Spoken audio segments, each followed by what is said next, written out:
Welcome to Delta Green Future Perfect Part 2, Episode 1. Future Perfect is written by Dennis Detwiller and is copyrighted by him. Delta Green is a copyright and trademark of the Delta Green Partnership. I'm Shane Ivey. I ran this game for my friends in our hometown. Amber plays UC Berkeley anthropologist Penelope Hawtrey. Jeremy plays EPA Special Agent Janet Bailey. John plays FBI Special Agent Aaron Dressner. And Tabitha plays UC Berkeley librarian Harley Woodhouse. Jeremy and Tabitha's young son and John and Amber's very large dogs play themselves. Someone else said that it was a dinosaur. It's not a dinosaur. It's an arachnid. That was not an arachnid. That was a dinosaur. It's an arachnid with scales and feathers.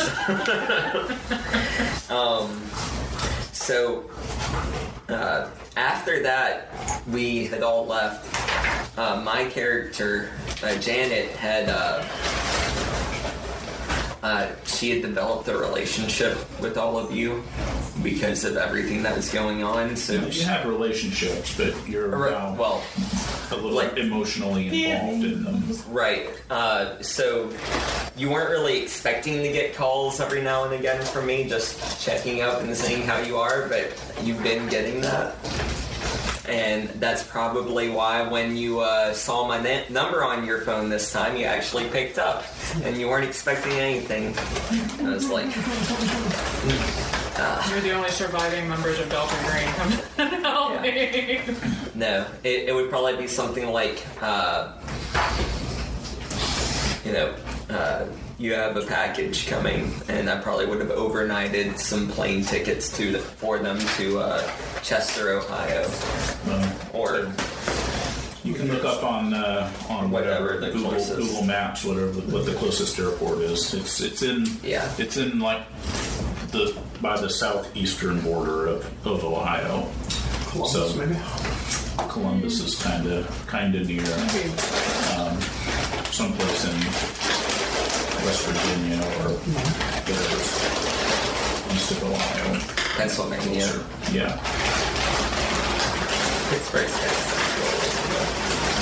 Pittsburgh's towards the east. Does Cincinnati have an airport? Yeah, it's Philadelphia. That's Philadelphia. Maybe Pittsburgh is in the middle. Cincinnati does, but it's like 200 miles away from Chester. Yeah. So Cincinnati's certainly an option, and it definitely has an airport. Yeah. It's kind of where you are is kind of equidistant from Cincinnati and Cleveland. What is up here? You want it elsewhere? I need to stop eating it. I had a pretty big dinner before we got here, so.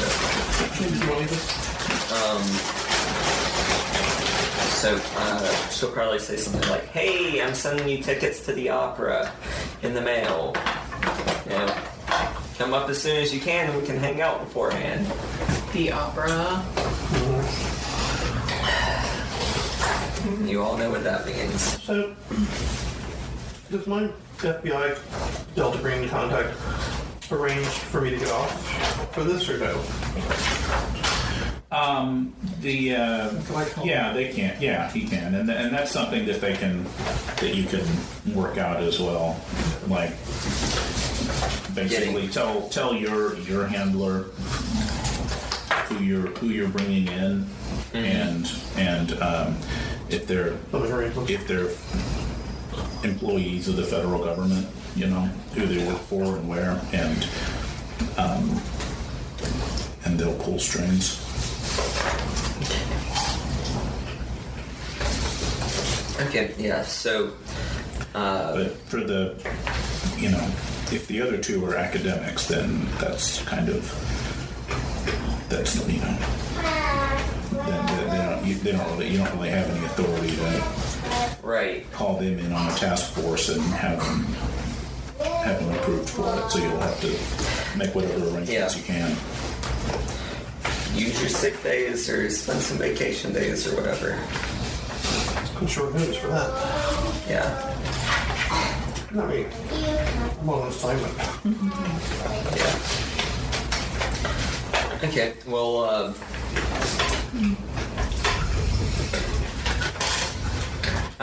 I will meet all of them at the airport that we choose. It's going to be the Mid-Ohio Valley Regional Airport Where's that at? in Parkersburg, West Virginia. Okay.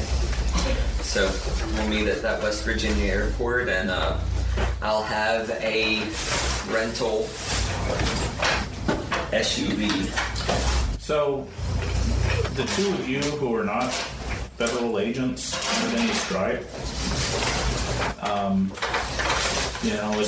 assuming you agree to do this. Have a sheet. So number one, what's going through your head, and as far as when she calls and says, "Hey, this thing's come up," and you piss people off at work and come help me out on it. Assuming you say yes, then why do you say yes? And if you say no, then tell me about your new character you're going to need to make up. I'm going to be saying yes because I have a terrible burning curiosity. I need to know everything, essentially. And I see interesting things last time. I did see interesting things, and I also have a mild case of amnesia, so, maybe I've forgotten a few of the more horrible things. Maybe. Make a sanity roll. Let's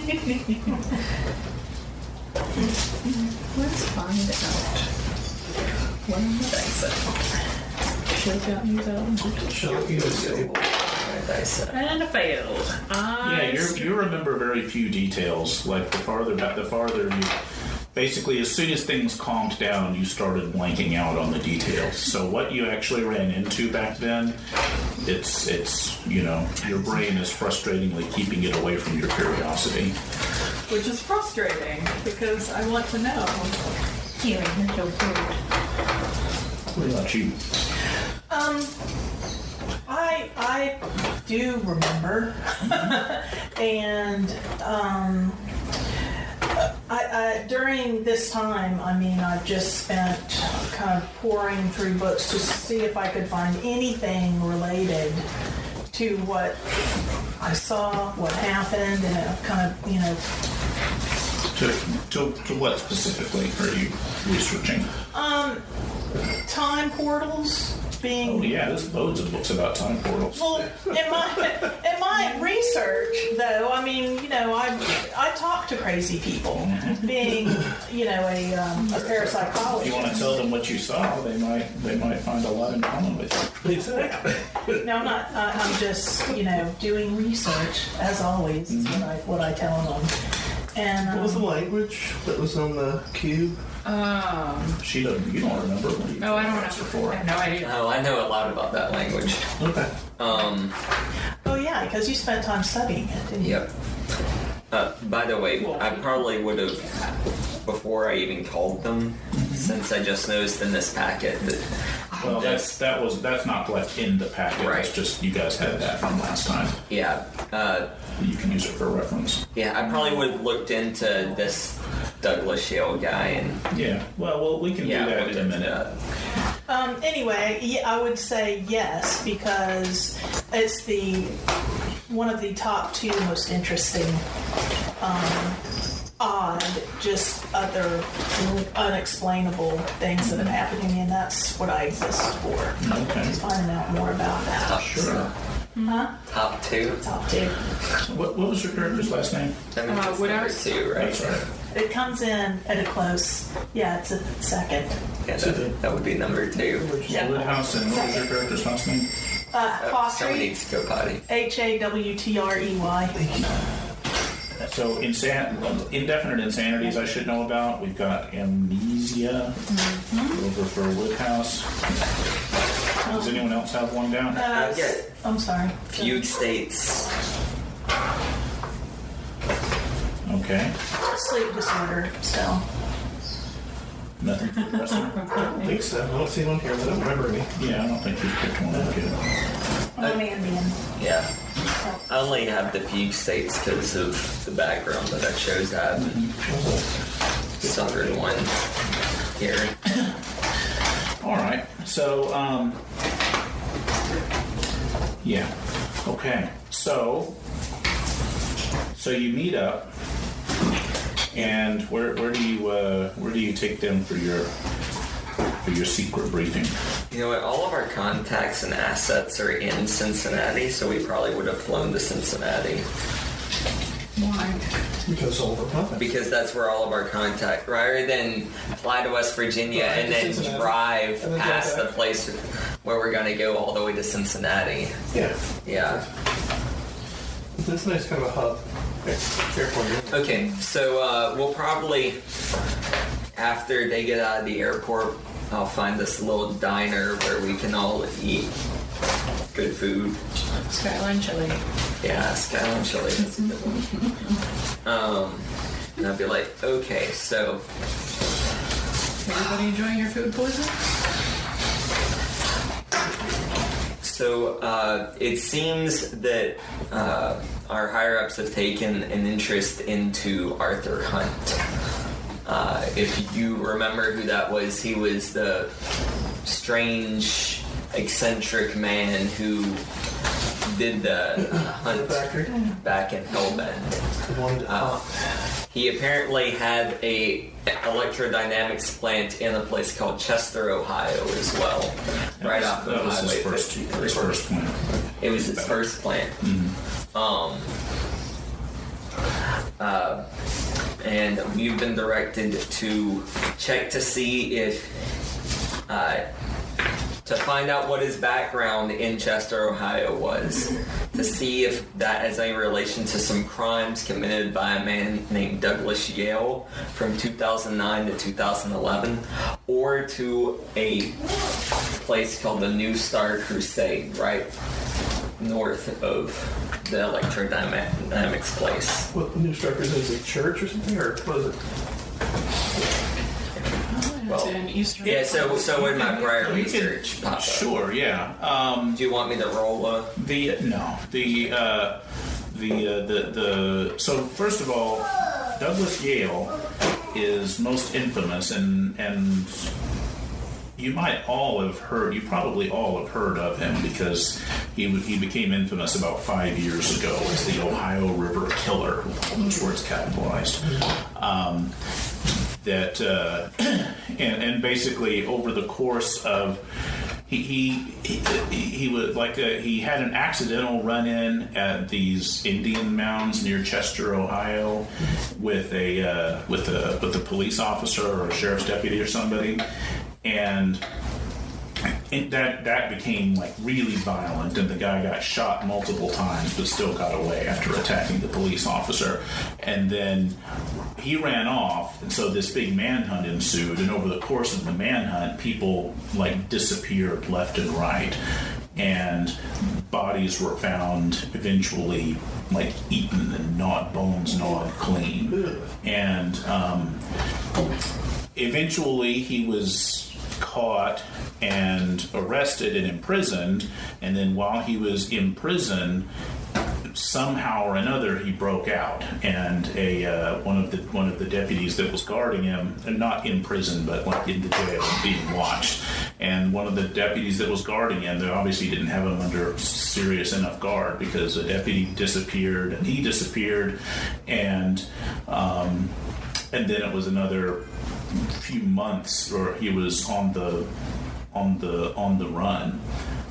And more bodies started appearing, and he didn't like vanish into the country or go disappear. He apparently stayed around until eventually one of the bodies that was found all gnawed up, like DNA testing confirmed it was Douglas Yale's body that was found all gnawed up and eaten. And the death stopped then. Yeah, well, as far as I know, I mean, Right. at that point, he was dead, you know? No more he was chewed up obviously bodies were dead, found. and so, right, and so they stopped finding, like, obviously chewed, gnawed up bodies. Right. Wow. And, yeah, and that was the Ohio River Killer. Ate himself to death. Well, that's just weird. I mean, I'd like to see that. The theory was that Maybe, yeah. I mean, it's one of those things that people just sort of say, you know, I don't know what the fuck happened. It was definitely him, and he's definitely dead. So maybe a bear got at him. Who knows? right, yeah. I mean, if the theory was that he killing and cannibalizing people. Right. How would this happen to him? Yeah.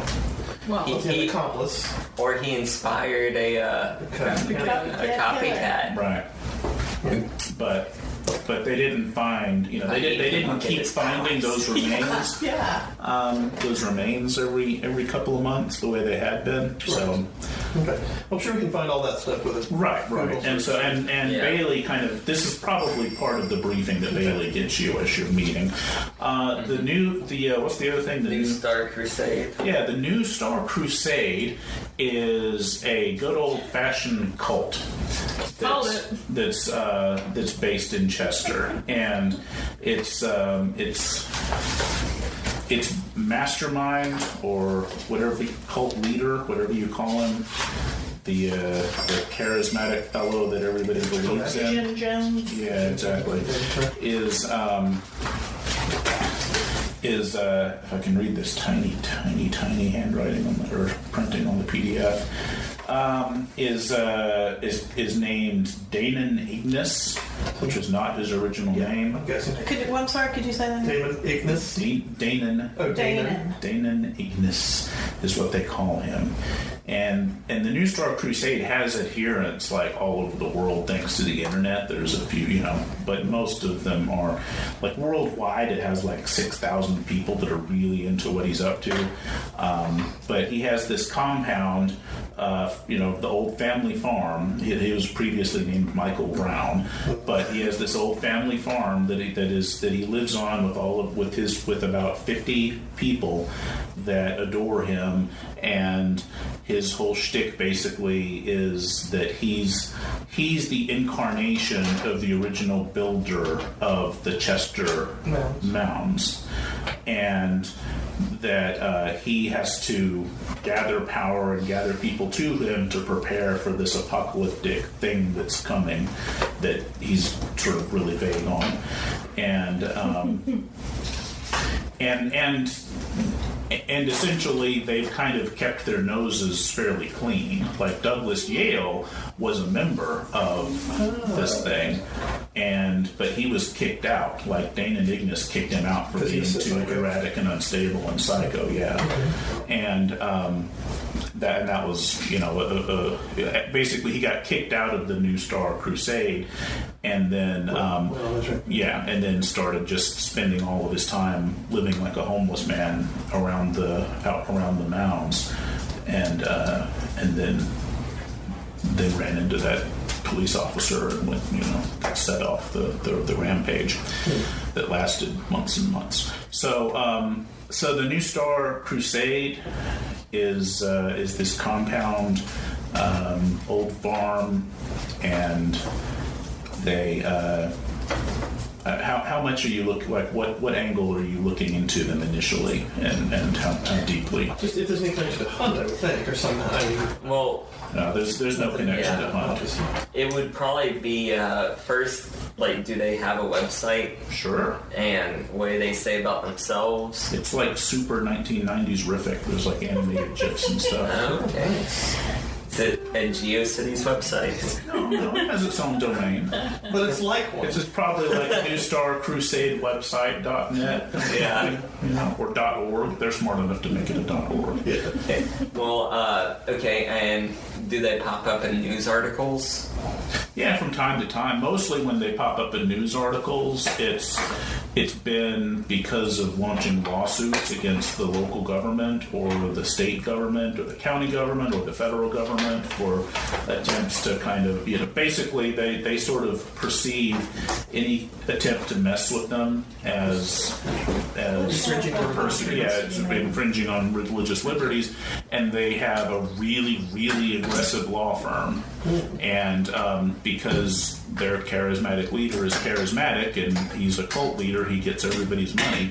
He spends a lot of his people's money on those lawyers. And spending all the money on the lawyers has been a great investment for him because he's won judgments against, it started with the local authorities because the local police, when he first started out, were really dismissive and irritated by him, and they wouldn't really respond when he had trouble. When he had like strangers coming onto his property, he would call the police to have them trespassed off, and the police wouldn't respond, and finally he got his lawyers on him and sued and won tons of money, and that sort of set the pattern. So these days he's got lots of money in the bank and lawyers on the line ready to make more by suing government officials who bother him.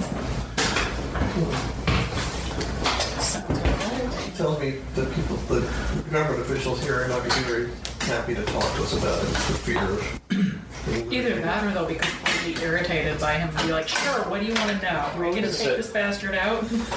So what do what does the New Star Crusade claim about the Hunt Mounds? Like, what they... They're not the Chester Mounds. Or the Chester Mounds, rather. That Dane and Ignis in a previous life built them. That they weren't.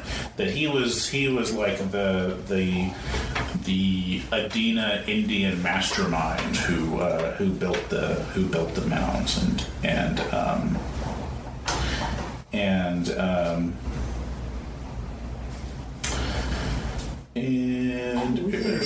what else do they think about the mounds? They're not claiming it's like the Phoenicians or aliens or whatever. The last tribe of Jew. Yeah. All of which have been attributed to who built those mounds. Yeah. I need more light. Let's see that. So that the main principles are that Dane and Ignis is the reincarnation of the one who constructed the mounds millennia ago, that those who accept Ignis as their leader are imbued with the spirit of the people who helped build the mounds, and that by worshiping at the mounds, they will call down others, and those others will take them, eventually, to a new and presumably way better world.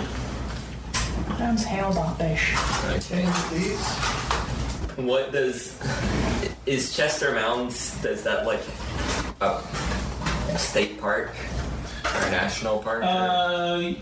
Yeah, probably Yeah. a state park.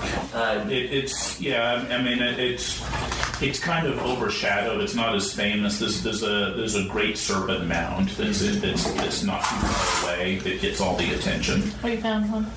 So this one is smaller than the Great Serpent Mound. It's interesting because it's actually 3 serpent mounds that are all connected in the middle. Like they're sort of figurative tongues meet in the center of the thing. Okay. But it's not quite as big and imposing as some of the others. What does that website say about the? Thank you. What now? What does the Chester Mounds website say about those mounds?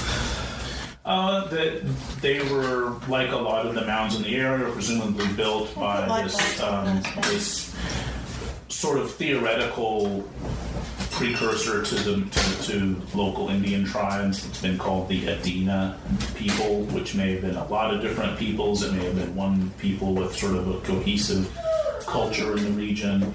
Nobody really knows for sure. Okay. Most mounds, other mounds that have been dug up, they're mostly have been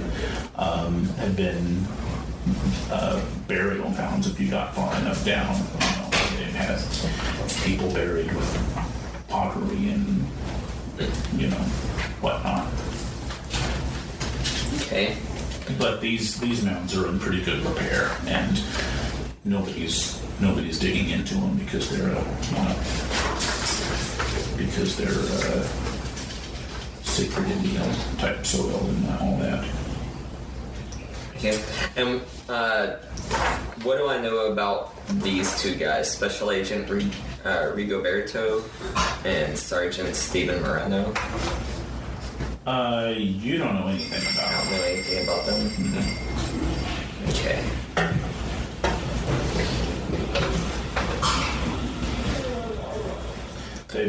They've done work for the group before. Is the most that you know about them? Okay. And did I get a key for the park and storage unit? Nope. Of course not. Why would you get a key? Oh, they never give us keys. No. Is it too much to ask? A key? Apparently it is. Yeah, time after that to do beforehand. Alright. So, well, that's what we know right now. There's a hunt museum, which will give us some more information Maybe. about this particular electrodynamics plant.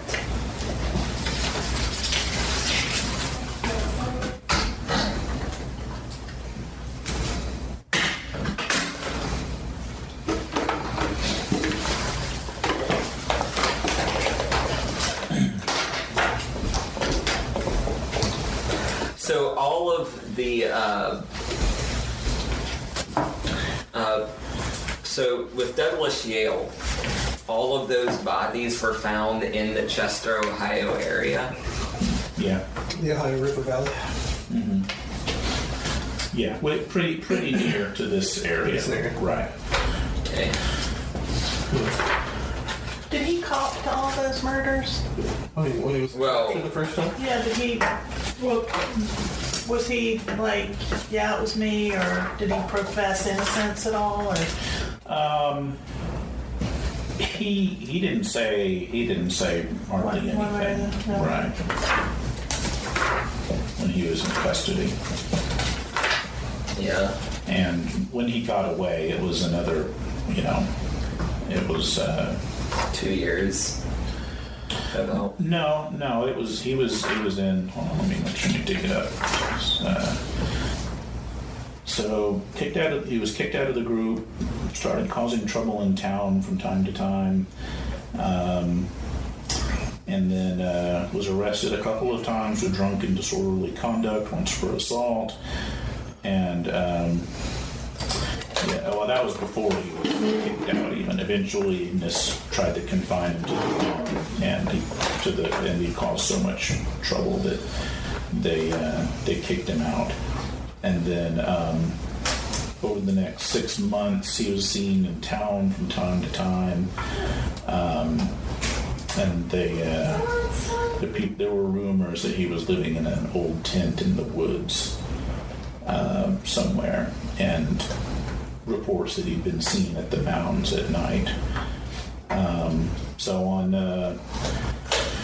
one night in October, a deputy caught him defacing the mounds at night, and Yale freaked out and attacked and injured the deputy. The deputy shot him with his pistol, and the deputy says he shot him 5 times with his pistol, but he escaped. And then there was this massive manhunt that lasted 7 months through a really bad winter. And over that time, 3 people disappeared, and their bodies were found, their bones picked clean. And then,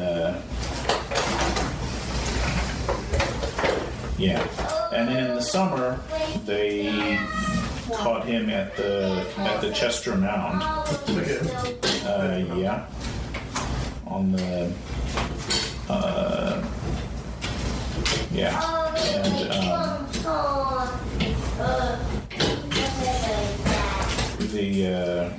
and so he again tried to resist it, and there was a hail of bullets, but he managed to, when they finally got to him, he wasn't hurt. He eventually just collapsed and became catatonic and unresponsive, and they bundled him up and put him in the local jail for processing. And after a day and a half, he vanished from his cell. Wait, what? He vanished from the cell, like he escaped? Yeah. He escaped, but There's no, like... He and the deputy, yeah. They didn't find anything out of the nothing. No. He was just gone. Right. And,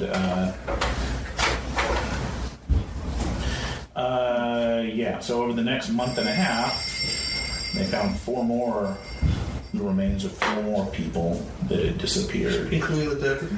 Hikers and travelers, and that had been picked clean. They never found And it. that's when he hit, national news. Right. And Wait, the deputy disappeared? Yeah. yeah, and but then in October, a set of hikers found a set of bones near the mounds that that were examined and identified as Douglas Yale's.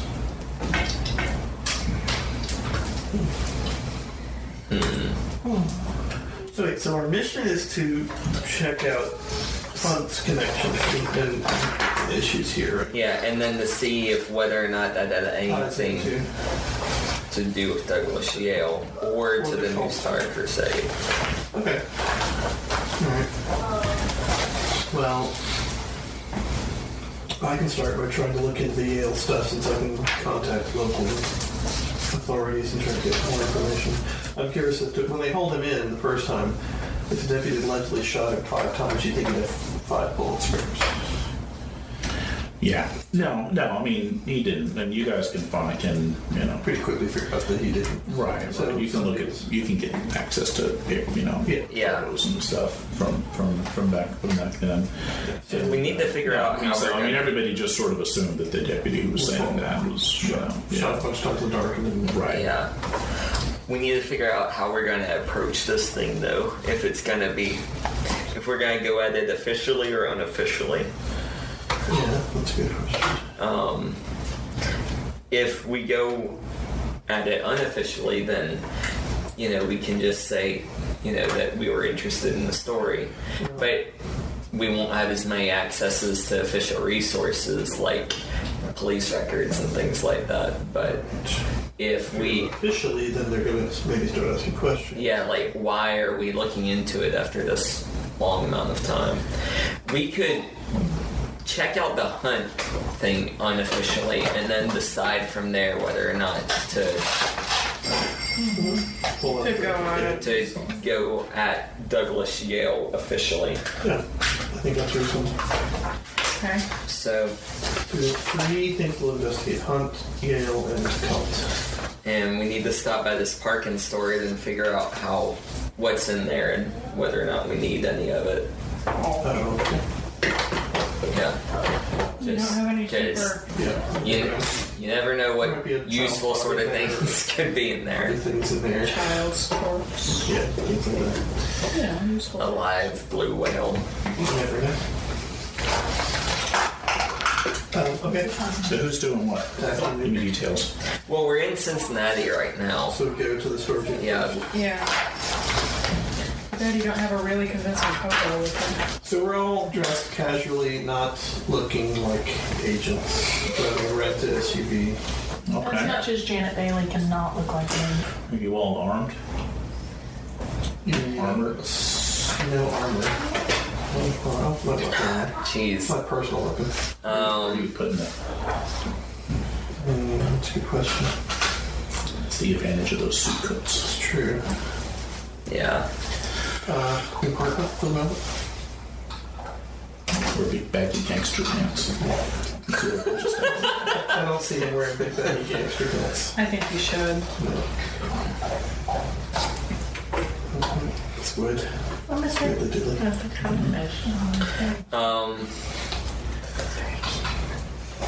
No, I think And you're talking about your FBI sidearm or your Rebecca I've personal? got a personal.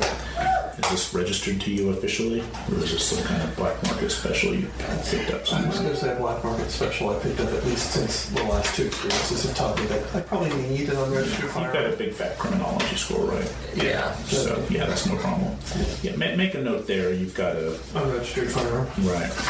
Got from a Pistol with the serial numbers filed off or something. And I've got my shotgun with no serial numbers. And... Yep. I have a 9mm pistol, but it's too heavy to carry in my purse, so I probably wouldn't carry it. You also can bring it on a plane. Well, you can carry it in a purse, but it'd be a heavy purse. Yeah, it'd be a heavy purse. It'd be Yeah. like my purse, only heavier. Yeah. I'm not armed. Yeah, so...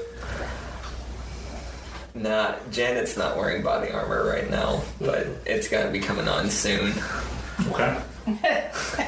Well, all we're doing is driving to a U story at the moment, so I don't feel too nervous about it. You Right. should. You ever been to one of those places before? Yes. Last time there was... Not that either of your characters know anything about it. All right. So, Yep, we go to the story. It's a couple of miles outside Cincinnati, and the facility is open in business hours only, 8 a.m. to 5 p.m. Monday through Friday. okay. They're probably Saturdays and Sundays too. So in those hours, it's easy to get in and out. Sure. It's surrounded by a big, tall razor wire top fence. Otherwise, and the unit, whatever it was itself, is a 20 by 20 corrugated steel box with a steel rolling top door and a big, heavy, rusty-looking padlock. Key or combination? Key. Do you have a key? I don't have a key. None of us have a key. Isn't someone here good at picking locks? Got any bolt cutters? Well, I'm sure that there are cameras everywhere. Yeah, exactly. The last thing we need is our picture on the evening news bolt cutting into a... Storage unit. I don't. It was my last character. Yeah. Looks. Them hobo skills. Okay. You'd think that Delta would establish some sort of standard protocol for this sort of thing. If we do it all the time, seeing There probably is. we don't know it. But it's, They don't Yeah. tell us. it's like the telephone game with these things. Right. Things Okay. get left out. Yeah, like how to get into your storage unit. You told us about. Do I have a contact number for my handler? Yeah. Yeah, you have a, It's a combination lock? No, it's key lock. Oh, it's a key. Yeah. Well, you have like a crappy burner phone with yeah. After seeing the park and store it and remembering the difficulty we had with the last storage unit, I probably would have contacted them at some point and asked if there was a key available for it. No. We No. don't have one. We have the location, but nobody's had a key for it. Who's it registered under? I need to know. Yeah, Okay. but we kind of need to know. Yeah, I might need that name to get into it. All right. Well, we'll just have to come back. Okay. Yeah, it's yeah, they'll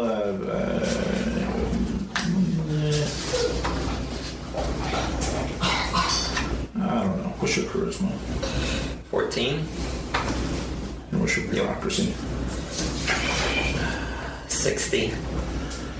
All right. So so your person will eventually come back and say that it's that it's in the name of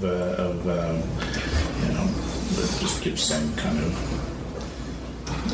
John Smith. yeah, Chad Washington. innocuous generic send a name and Dressner. right. Frank Sinatra. Okay. Well, then the other question then is how do we get Jimmy Hoffa. Who might be in there? You never know. So, Do they think they found him recently?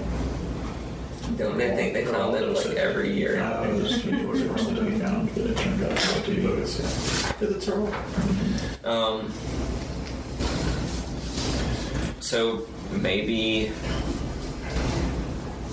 I don't know if we want to force some identification saying that you're George Miller and say we lost our key and that we're gonna break into it. Break into it. Like actually break into it at some point. And we can do that tonight if y'all want. Are we still? But if we break into it, then we're gonna need to take everything out of it, because if there's anything incriminating to the organization in there, if we break into it, they're gonna search it as a crime scene. Let's face it, there's gotta be something. Well, what we just do we know there's anything we need in there yet? We have no idea what's No. in there. Then let's wait and Let's just let's fall back on that if we need stuff. I think it otherwise. I think it's better to go there prepared than because you're talking about a 4-hour drive. We might not have 4 hours to spare later once the ball rolls. I agree. Any thoughts? I'll just try to break it. Yeah, You want to talk our way into it or break our way into it? let's talk our way into it first. Alright, that sounds good. So I guess we'll yeah. How persuasive are you? Because I'm pretty persuasive. What I said, I don't mind. I'm a 52, so I'm more persuasive than you, I can tell. better than 50%. There's no forgery skill. What would that be? Like, Forgery. yeah. It would be a craft. Yeah, Yeah. so too.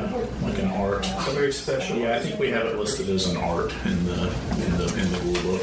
Yeah. I agree. Which none of us have. So, Well, no reason to, even though it's 40. Right. Yes. right. I mean, if you want to just I'd say like falsify your, We use your- signature or something, that doesn't require your art persuasion. skill, but doing an actual forgery that'll fool people for real does. Yeah. Alright, so I'm going to claim like Miller's my uncle or whatever and he died and we need to... Yeah. Okay. Sure. Okay. They're gonna Yeah. ask. They're gonna ask for like a death certificate or something. We're not gonna have it. Yeah, we'll just talk our way past Okay, that. let's try. So. Okay, that's the plan. All right. So you can give them that spiel. Make a make a persuade roll. It's a critical success. Is that right? Nice. Well, Yeah. in that case, even without the death certificate, the person you're talking to has this misguided sense of empathy and wants to be helpful in your time of I need. appreciate. She recently lost an uncle too. Yeah. Who was also named George Miller. Are we related? Yeah. Could be. Yeah. So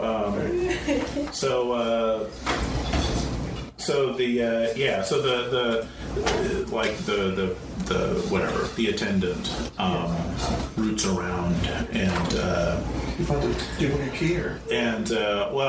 roots around and finds that like the key to that unit is missing, is not in their big wall of keys. So he finally just on his own recognizance takes out a new padlock and goes out there with his own bolt cutters and cuts the lock off and then takes the padlock off and replaces it with the new padlock. Which has a key for? Yeah, which Nice. is a key for. Can we get the other key for it? Please. And he'll give you the other key, and then but asks, since it is kind of irregular, please Sure. please bring the other key back when you're done. Oh yeah. Yeah. And how long is it paid up through? Do we need to clear things out? It's paid up he has to check records, but it's like another year and a half. Okay, But well, then just give us some time. it's been renewed like 2 years at a time for the past 12 years. Okay, good. Well, Okay. who knows what's going to be in there? Old Uncle George was a pack rat.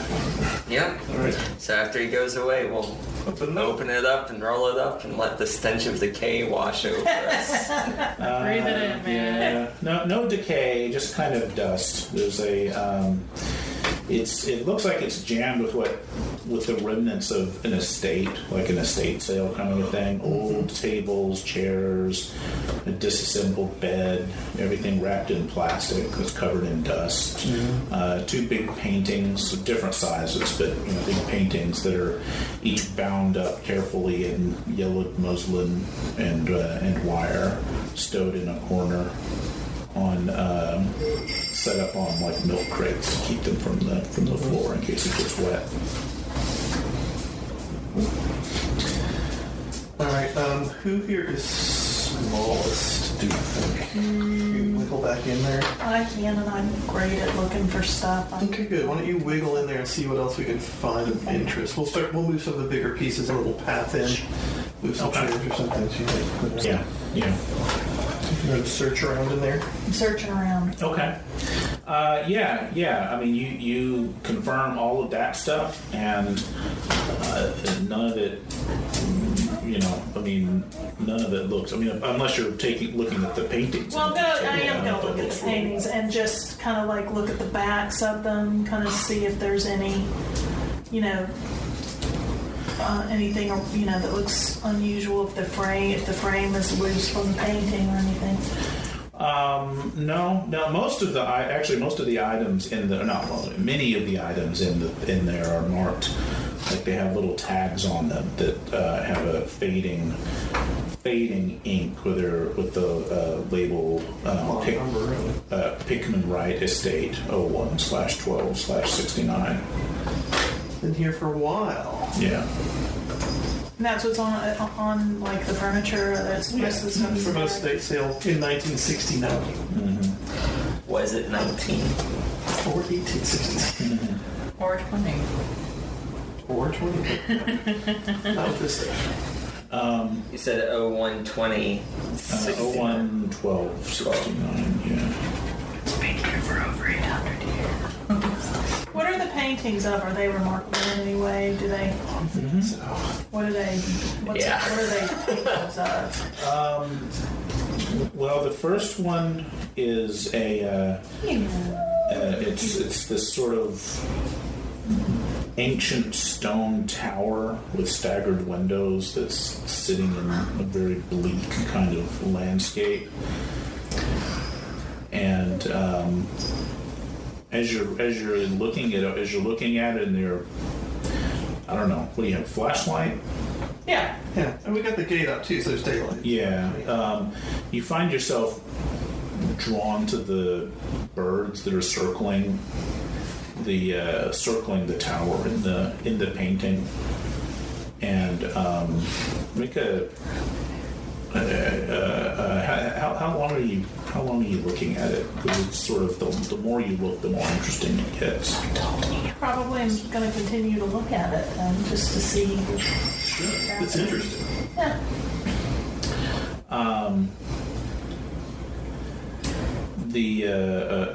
Make a sanity roll. Where's my sanity? Yeah, it's what? Oh, current. Yeah. Yeah, no, I missed it. You after a few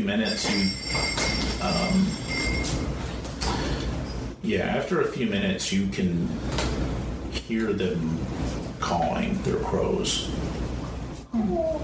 You can. The rest of you, what are the rest of you doing while she's she's just there staring at this picture for a long time? Just, somebody in a museum really engrossed in a Matisse or I'll try to something. call out to her. Penelope. Hey. Nope. No. Penelope? I'll crawl in Well, there. you can answer. But it's sort of distracting because you've got this really awesome, amazing painting that needs looking at. What's going on? What's up with the pictures? words. That's not very helpful. Yeah, that seems a little weird, so maybe we should put the cloth back on that Well, I'll painting. just get back there and see what's going on with it. Anyway. I can probably wriggle back there. Well, all of you are not probably too big. Yeah. If I reach my hand up and touch, like to touch the painting, do you think? Was there anything? I think She's there going to might have to still touch the birds. I'm kind of reaching. No, it just feels like a painting, but you can suddenly see them moving, Here, and which costs you a point of sanity. I'm sure it goes to 70. Alright.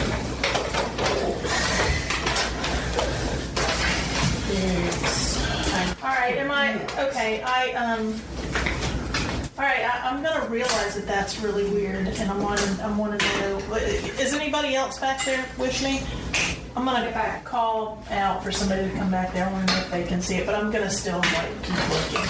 If you're So I'm seeing afraid they're things gonna inside a painting, you should probably stop looking at it. Well, she didn't say that. She said, hey, come back and look at this. Come back and look at this. Do you see that? Are you going to go back? The only reason I'm not going back is because I feel like I had a hard time maneuvering in and doing all that stuff. Yeah, I mean, you and I were, well, not me anyway, I'm strength 8. I'm not that big. Yeah, I mean, we were probably moving stuff around. You're all pretty strong, unless one of you's got the hefty version of not having much strength. Yeah, we're all the scrawny version of not having much strength. Alright, so if nobody else is going back there, I'll go back there and say, what's going on? Look at this painting. Do you see anything weird about Like this a painting? weird medievally looking stone tower thing. Look at Kind of them. bleak landscape with some birds. Okay. Yeah. You see anything odd? It's not my kind of thing, but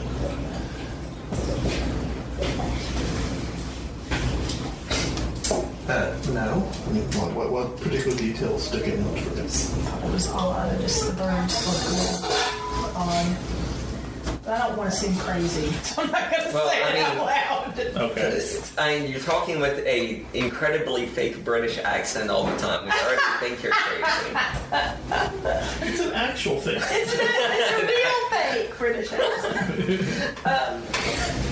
All right, well, let's look at the other one. I mean, if we're back here, but pull a muzzle off the other one. Yeah, it's unfinished, but it depicts a sort of very close up pale woman in crimson, this sort of crimson hood that's Just a portrait, like a figure. that sort of catches the light in really interesting ways. And Is it framed? yeah, they're both framed. Seems weird that an unfinished painting be framed. Doesn't it? Usually that framing comes after. And Unless the artist. but yeah, the two of you both sort of find yourselves Drawn to that. increasingly like fascinated. So roll if you're kind of creeped out by that and you don't want to stare at the thing, then make a power roll. No, we'll stare at it. I'm staring. Okay, then both of you roll sanity. Failure. Yeah, I got it. 18 5 on. Okay, you so Dressner, Yes. lose a point of sanity. Okay. You see the woman's lips move, and you hear her whisper, "Kadath," Oh shit. That's weird. and then silence. Also, did you hear that? Hear what? That painting just made noise. No, I didn't hear anything. Okay. What did it I'm say? really nervous after the house. What did it say? Yeah. If I'm gonna be backing out of there pretty quick. if I heard you say that the painting's Just talking, talking. I'm like, let's put the cloth back on the paintings. Yeah, No. definitely. What did the painting say? We're serious. Wait, the Whispered painting's something. talking? Guitar or What? something. Qatar. Kadath. Kadah. Kadah. Kadah. Can you make an unnatural roll for that? It's an unknown Who's language. I've got 19 in unnatural. Does that, wait. I just got the unnatural like You were the two talking about it. Do you have any unnatural skill? I should have unnatural skill. Don't I? I don't? Yeah. I thought I You have did. a lot of occult, but no unnatural. Yeah. Yeah, it's a word you've heard before. It has something to do with some kind of legendary haunted place that's come up in old stories or legends or really Hawtrey sources. There you go. All right. Well, yes, I think Bailey might be right, and we should throw the covers back on these pictures. Are they the only thing we found in here of interest besides furniture and stuff?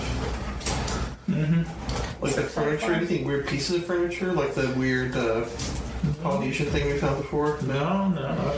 So there's no boxes or anything to like look at and that. I mean, just the furniture. Okay. Furniture. What sort of furniture was it again? You Early said 20th century New England. a bed. Like desks, a bed table. Did the desks have drawers? Yeah, check the desks. Disassembled bed, all wrapped up in plastic. No, nothing interesting in it. I mean, it looks like it was all cleared out to store it away. It looks like they're from an estate sale from 1969. But what was the name? What was it? Pickman. Right. Pickman Wright. Yeah. The tower painting is actually signed RUP. RUP. Maybe What's your occult skill? your occult's pretty good. 80. Sure, yeah. You recognize the initials as of Richard Upton Pickman, who was a kind of infamous painter of in the early 20th century who Went crazy. went crazy and disappeared under mysterious circumstances. Very mysterious.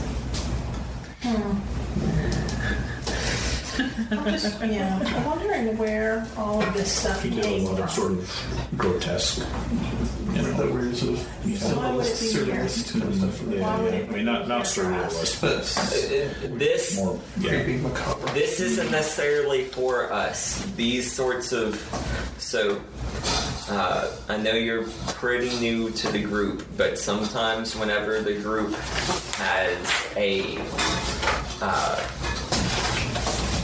whenever we're doing an investigation, if we have things that we can't take with us or don't want to take with us, we will stash them in places like this. We call them green boxes.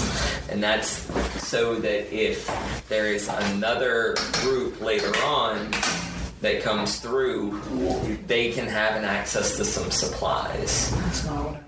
Now, we don't know what's in here until we go here, which is why I wanted us to go here first. Even though Because there's no- now we know if there's something going on in Chester, and we're like, man, it sure would be great to have some grenades. Where are we going to find some grenades? Not in We know that we can't get them here. So, Right. But Yeah, if we need a bed frame, I'm Yes. backpedaling This is on our there place. super fast, by the way, Yeah. after that creepiness. yeah, I'll leave you to I'm pretty sure that we're all in agreement that we can just close this thing, padlock it, turn it Trying in to the keep key, that down and, and say thanks. and get on our way to Chester. Yeah. That's the plan. All right. put it. All right. So, Thank you. all right. Well, I guess we'll start our 3.5-4 hour drive to Chester. Okay. Are you gonna reach out to your Cincinnati contacts? I mean, there's a DEA agent and an Ohio State Highway Patrolman. I'll call Moreno, who's the highway patrolman, and just Yeah. Eventually, you get connected in, and he answers as investigator Moreno. okay. Moreno, my name is Janet Bailey. I'm with the EPA Criminal Investigation Division, and I believe that you and I both have some friends in the opera. Or whatever. Yeah. All right. Well, so there's kind of a long silence, and he says, "Well, all right. Why don't we meet tonight after I finish some things I need to do here at the office and compare notes on that." Certainly. Meet me at on Interstate 59, whatever I don't know which one it is that goes through Cincinnati, but he gives you like a particular overpass for an exit, and says to meet under that at 9 p.m. Sure. Well, and that's when I put on my body armor.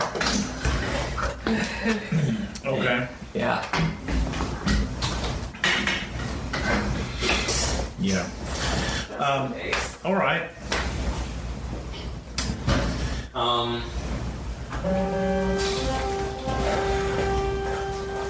Are y'all gonna come with me? Sure. I think at least one person should. I'll go with you. Sure. Completely unarmed with no protection. Apparently it's not 75. Okay. Just curious.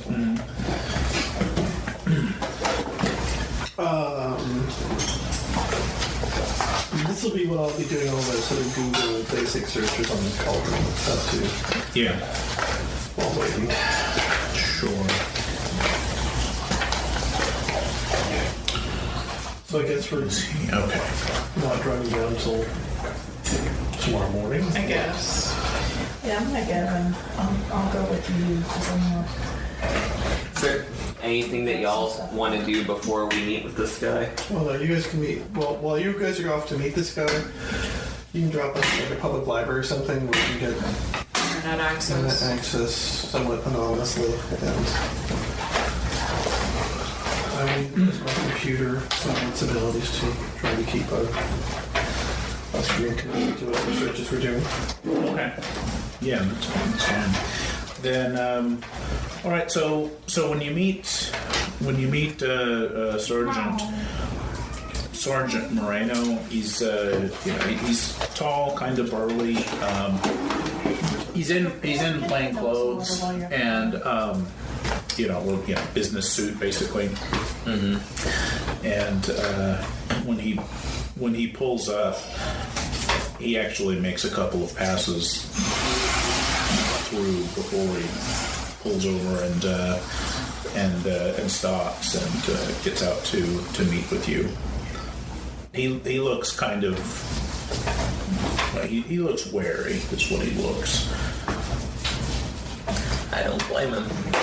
Yeah. So, Moreno? If he knows anything about us, he has cause. Yes. I'm Agent Bailey. I'm gonna be in the car with the windows rolled down, ready to be like an escape vehicle. I Okay. can hear you, Okay. but I'm not gonna be like getting out because I have nothing to help you. Right. Okay. I'm investigating an incident in Chester, Ohio, and I was wondering if you knew anything about the murders of the Ohio River Killer.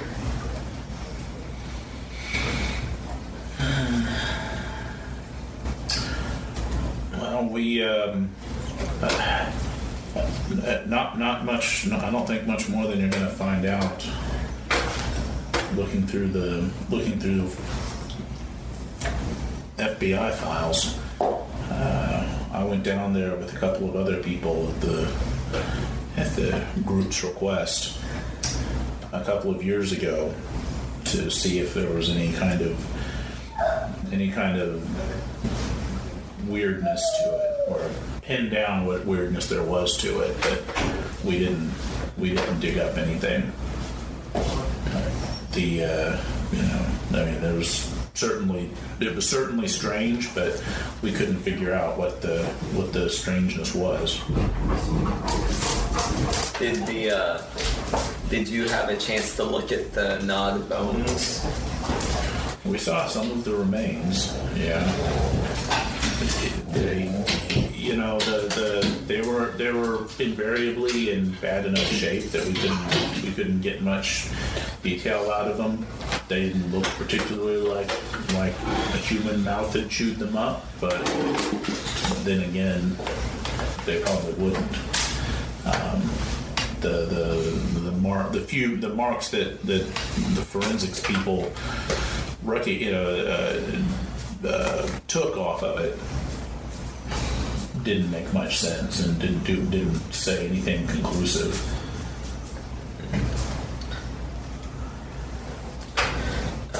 Did you look into the New Star Crusade while you were there?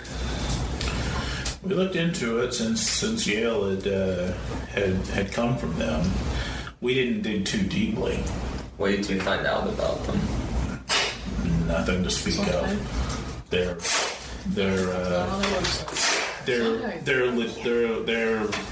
eager to sue and canny about things that'll give them the freedom to file lawsuits against the government. So walk carefully around them. Oh yeah. Yeah. And no, I mean we dug around a little. We couldn't find anything conclusive, and that was about it. And that's what we told the group. And when we weren't digging up anything interesting, they told us to back off. Do you have any psychotherapy or human skill? I've got a 60 in human. Okay. Yeah, he's the more he's kind of talking about his involvement with the group, the more he kind of feels brittle. Like he's not freaking his shit out or anything, but you can tell he's kind of edge his voice. Yeah.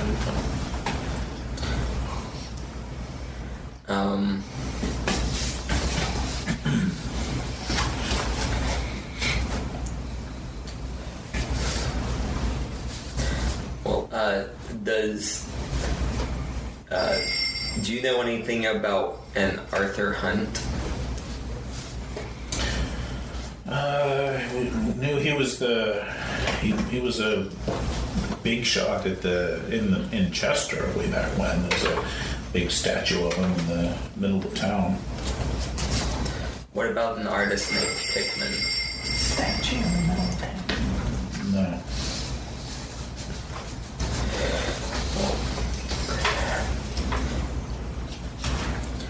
Did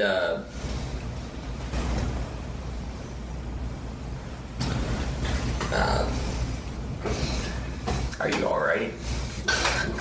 You don't seem very comfortable. How are you feeling? How comfortable are you? He's got a point. Yeah. On a day-to-day basis. Or your friend in there who hadn't gotten out of the car? Scale of 1 to 10. Well, that should tell you how comfortable we feel. Well, I appreciate your time, Moreno. If something comes up and I need you, I'll let you know. I look forward to that. Not at all. None of those words were true. Yeah. The I part was. All right, well, I guess we'll head back to our sketchy-ass motel room. Yep. It's got carpet from like the 1940s. Yeah. So what other what were you guys wanting to Dig into? dig into? I wanted to look and at whatever resources I might have available for knowledge of to find out anything about Kadath or Richard Pickman. I want to, while you're doing that, I want to do a quick property history for the plant, the hunt plant in Chester. Sure. Stuff like that. Sure. Yeah, the plant was built.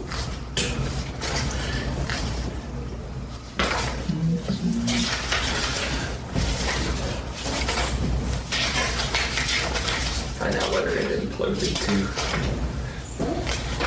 So Marron was one of the investigators on the dead bodies that they yelled at. Well, he is part of the group who previously went and investigated those crimes to see if there's anything strange going on about it. Gotcha. Okay. What you can dig up on Hunt online, his first major invention was in 1930, and he had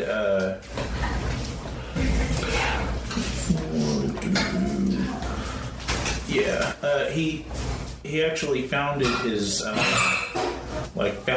company, Hunt Electrodynamics, incorporated his company in the mid-20s.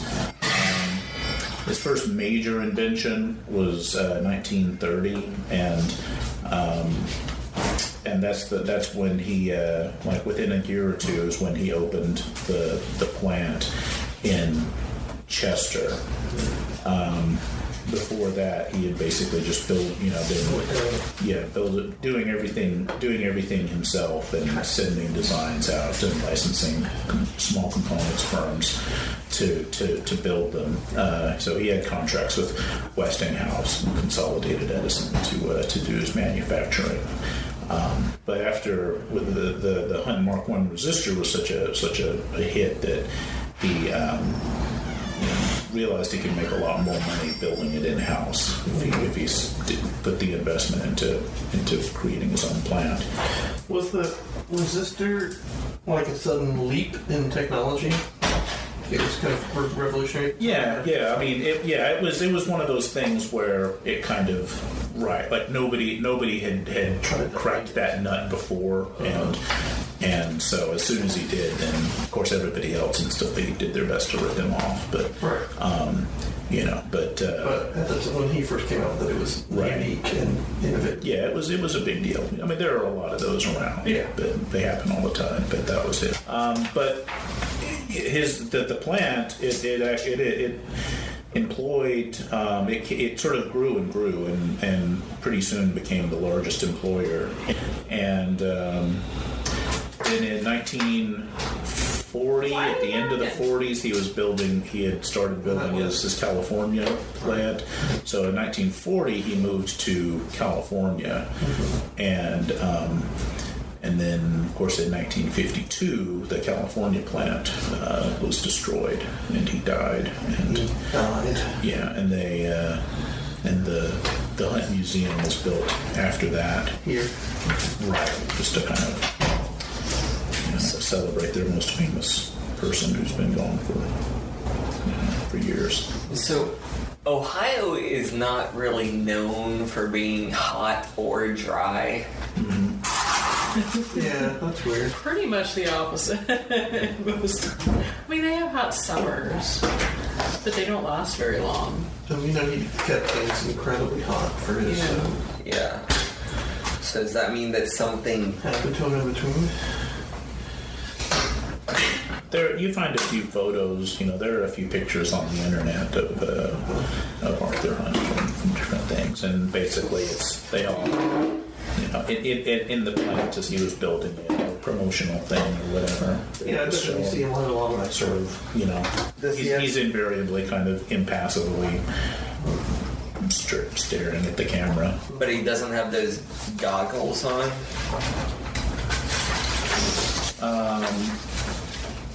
No. What goggles? He interviewed the guy. He has kind of an odd posture in all the photos, but he looks the same in all of them. And No crazy goggles. This is the guy, Does he remember, look at the like factory maybe- last adventure, and so we interviewed the old man who'd been his assistant, and he talked about how he always stayed in Yeah, the no, office. It was yeah, fun. yeah, yeah. And he wore, Yeah, when he went wore outside, these he old had- that's right, goggles, that backlight goggles Right. with blackout glass when he went. Right. Does his odd posture look like maybe he's a snake person inside a human suit? Or hunched over. His head's kind of stooped forward in a way that seems out of Is this a place, picture of him because he's or still what's he? fairly Yeah, in the 20s or 30s. He's not Before- wearing the goggles. But it's also before that California plant was even built. Before he got west. His transformation has just begun. Yes. I'm given the time stuff. I'm wondering if he's not from our time. All right. Well, we will do more at the museum when we get to Chester. So you want to do your Yeah. Kadath and Kadath and Pigman yeah, stuff. Richard Pigman. Sure. Yeah. The Kadath, you find a couple of. It's one of those things where the name comes up in a lot of crazy places and with different implications everywhere you look. So some people talk about it as this sort of metaphysical, location, like something from Buddhist spirituality, and some people talk about it as an alternate dimension, and or some people talk about it as like another planet, and sometimes it's an actual mountain here on Earth, or some plateau in Asia, or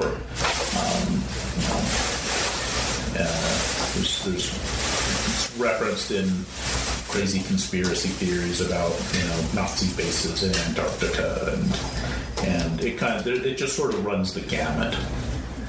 Of crazy. hard to pin Yeah. down. Yeah. All right. What about Richard Pigman? Is there anything? And like I said, he was a fairly. He's not really well known these days, but he kind of caused a stir in the 20s or 30s, teens or 20s, I think, when he became kind of famous in New England, because his paintings were all very kind of grotesque in their subject matter, and there was all kind of lurid cannibalism and monsters and horrible things. So you can find photos of the paintings online. Well, okay, that's weird. Because the pictures that were in the warehouse weren't. They weren't haunted. Presumably not every single thing he did was a gross-looking monster, but that was sort of, he had a very macabre kind of theme that he returned to again and again. You don't see any online photos of either of the paintings that you saw in the thing. Assuming the painting of the woman was one of his. It didn't have this RUP on it. The other one did. Okay.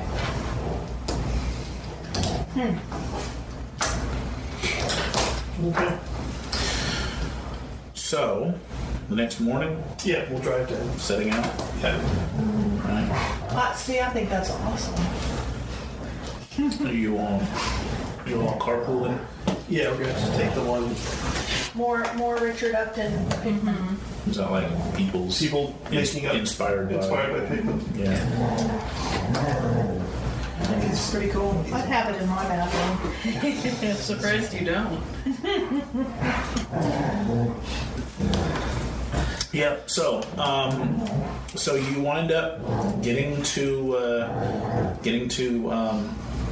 the town in sort of early, like mid-morning or about about lunchtime. Okay. Yeah. Let's check into a hotel and Yeah, there's a number of little motels kind of along the way near town, and there's a couple of them real small rinky-dink places within the town itself. I'll probably out on some road out of town, whatever. Okay. Someplace we can probably get away with paying cash. Yeah, I mean they're Yeah, popular with truckers and drug dealers. Yeah. that kind of place. Well, I think our first stop here should be the One room or two? 2 rooms. Yeah, 2 rooms. Something to share with me, I don't care. It's a good point, Bailey, but Who you have a thing with no, now? I have no thing. A little bit of a thing? Trust me, there's no thing. What?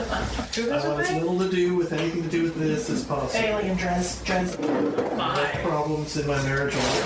I didn't even know. Does your wife know? You want to tell me about that, Dressner? All right, so you get a couple of rooms in a rundown, kind of seedy, sketchy motel outside Chester. I think first up should be the Home Museum, Okay. since he's our main focus, and then we'll move on to cult stuff. Sure. So Do we have this map? sure. Yeah. Where's the plant? The plant's right here. Now, is the plant shut down or is it still operational? No, it's been shut down for decades. Who owns it? Maybe I did that property. It's search. abandoned. But I mean, someone must own the property. Yeah, it's probably its own. The Hunt Electrodynamics changed after he died. Yeah, I mean, like there were other whatever owners. So it's still owned by some company. Yeah, I mean, it's not called Hunt Electrodynamics anymore, but there's a different company. So there's like a holding company that owns the property. Okay. Museums in town? Yeah. The town is kind of sprawling but very quiet. Excuse me. There's you can kind of tell that the main employer in town is the plastics factory, because that's where things are sort of busiest. And this is a big friendly sign that sort of points this way to the Chester Indian mound. And Does the road that leads to the mounds go right by the New Star Crusade? Or is there... There's a couple of roads that lead out there. So no, the main road that would lead out there is probably going to be this one that runs through town. Yeah, and it doesn't go like all the way to the mounds. It basically goes and stops, and there's probably kind of like a little parking and camping area, kind of a thing. like a tour building? Or... Yeah, exactly. Yeah. So the museum is a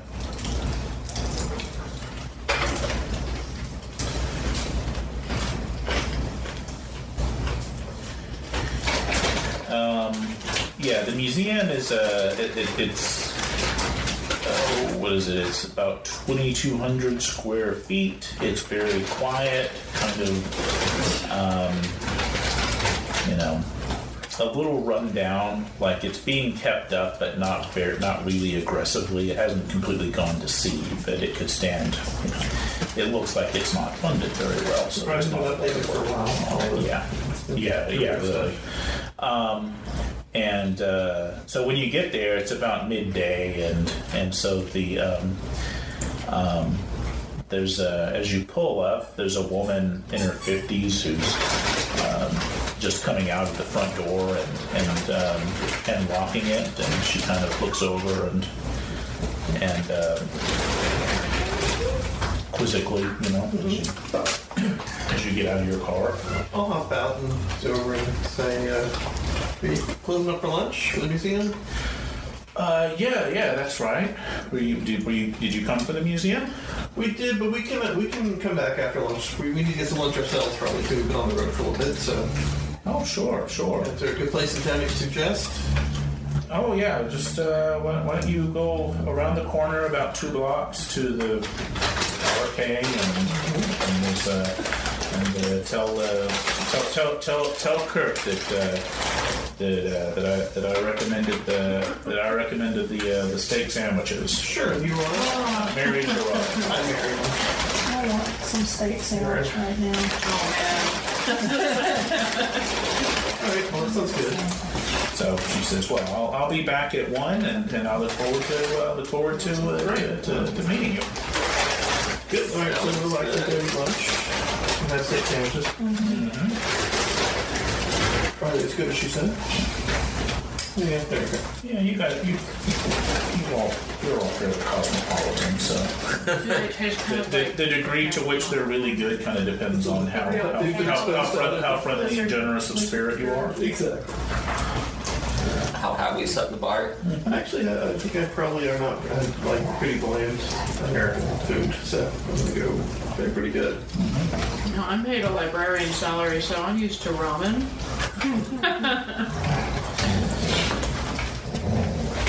After lunch, you wind up back at the museum, and she opens up and welcomes you in, and she says that that the museum when it was first founded was funded fairly lavishly by Hunt Electrodynamics after Mr. Hunt passed away, but over the years that's kind of dried up. So that was in the 50s sometime. Mm-hmm. Yeah. Okay. So she's the only full-time employee now, and then and she contract manages everything and has repairs called in from time to time when they're needed. But she runs everything, and is proud to be the local expert on all things about Arthur Hunt. Oh, so was he from around here? Did he grow up here? Yes. He Arthur Hunt, and she starts sort of showing you around the exhibits and goes into kind of docent mode, you know. Sure, yeah. And, I'm on board. I love docent mode. But he Arthur Hunt came from the most humble of beginnings. She'll tell you. I mean, basically his mother was unwed and was dirt poor. He never knew his father. It's a classic rags to riches story. Oh yeah, and when he was born, he was born on his aunt's, like his aunt and uncle's farm. You know, and his mother passed away when he was still very, very young, and he had a very troubled early life.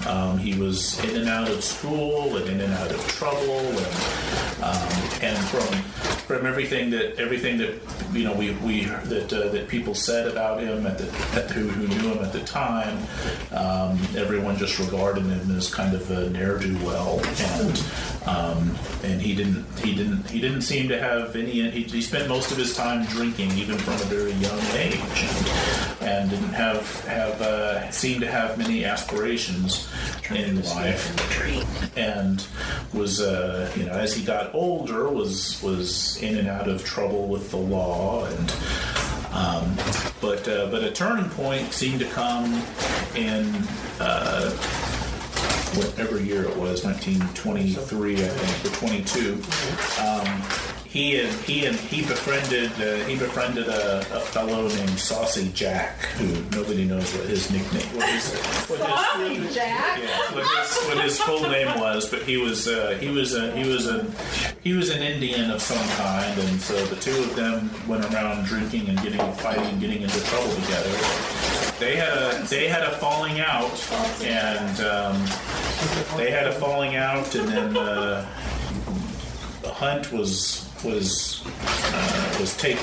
found at the mounds, drunk and carrying a pickaxe and shouting about Shawnee gold, and so he was put in jail to sleep it off, but after that he and Saucy Jack had a falling out, and the Indian left the county and wasn't seen again. And but after their falling out for about a year, he was hardly ever seen. And then in 1923, he seemed to come back a changed man. Oh, that. He had Mourn the loss of his sausage. he came back to town and seemed to settled into the new library that had just finished construction, and he just almost moved in there. That the first vigil there made the papers because it was so unusual, because he'd been away for a while, and he came to the library and stayed there and read for 8 hours until the library closed again. Spectators came to see what he was up to. It was such a strange sight. Not much going on in Chester at 23. No. It's a small town. No, yeah. And but he came back day after day after day and read books on every subject and wouldn't talk to anyone about what he was doing. And Did he make notes? no, he just read and read and read, and and as the more that he read, the faster he seemed to get at it. There were reporters said, and she kind of gives sort of smiles, acknowledging the exaggeration of 1920s reporters, that he could read a page with only a second's glance and then go on to the next one. Speed reading. Yeah. Before speed reading was a thing. Yeah, speed reading was a thing. In the 20s. That's what dad's for. But he would. The people said that he would leave. That he would leave as easily as he had come, and vanish off into the woods, and come back at opening every morning. Oh my God. I'm a big fan, I have to say. I'm more familiar with his later period after he moved to California. But Well, yes. Well, he. But it became more and more interesting. I mean, but after his third week of at the library, people had all kinds of theories. Some people said that he must have decided that the trouble he got in was too much, and he knuckled down and taught himself to read. And over the year he was gone. And some people thought it was just a big hoax, but he was. But those that talked to him, he kind of opened up a little bit after a few weeks of his work, and that the people that talked to him said that the change is even more pronounced. That he spoke more precisely and in a more orderly way. That he didn't have any of these wild drunken binges anymore, and nobody ever saw him eating or drinking a thing, in fact, after that. And then by that time, of course, his aunt and uncle had passed away, and he inherited the farm. what was their name? She gives you their names. I don't know. Doesn't matter. And Just trying to see if it's the Shady Grove farm or the Star Crusade. well, We'll figure that out. yeah, we'll play that. But anyway, but at one point he placed a gigantic order from the local Five and Dime for them to buy in tools and a big work table and supplies, metals, lights, workbenches, radio sets. And he paid the Five and Dime in gold, which stood out and was another funny oddity. That is odd. Yeah. And Like gold coins or just lumps of gold or it was she digs through and Did it have the word Shawnee written on it? but no, she kind of digs through and finds some an old photo of the gold that Crazy Arthur Hunt had paid for his supplies with, and it was and no, it's like these little very regular looking like small bars of gold. I mean, hard to tell. 1920s black and white crappy picture, but yeah. Still, that's weird. He paid in soap. Yeah.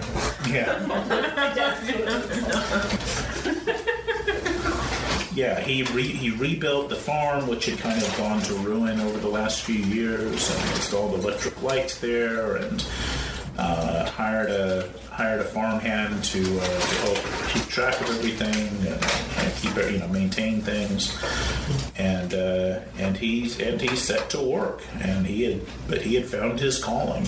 And Oh, look, I got one too. Did his appearance change at all over the years?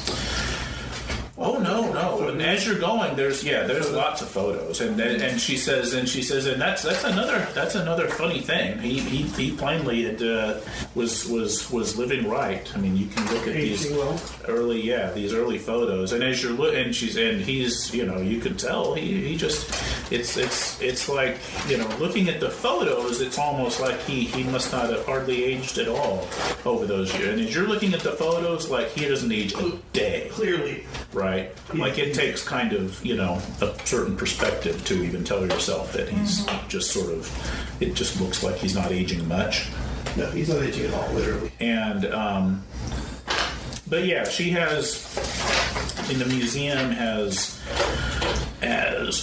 what does it have? It has tons of old pictures of crazy Arthur Hunt. Early devices. Yeah, at least 100, more than 100 photos of him. Right.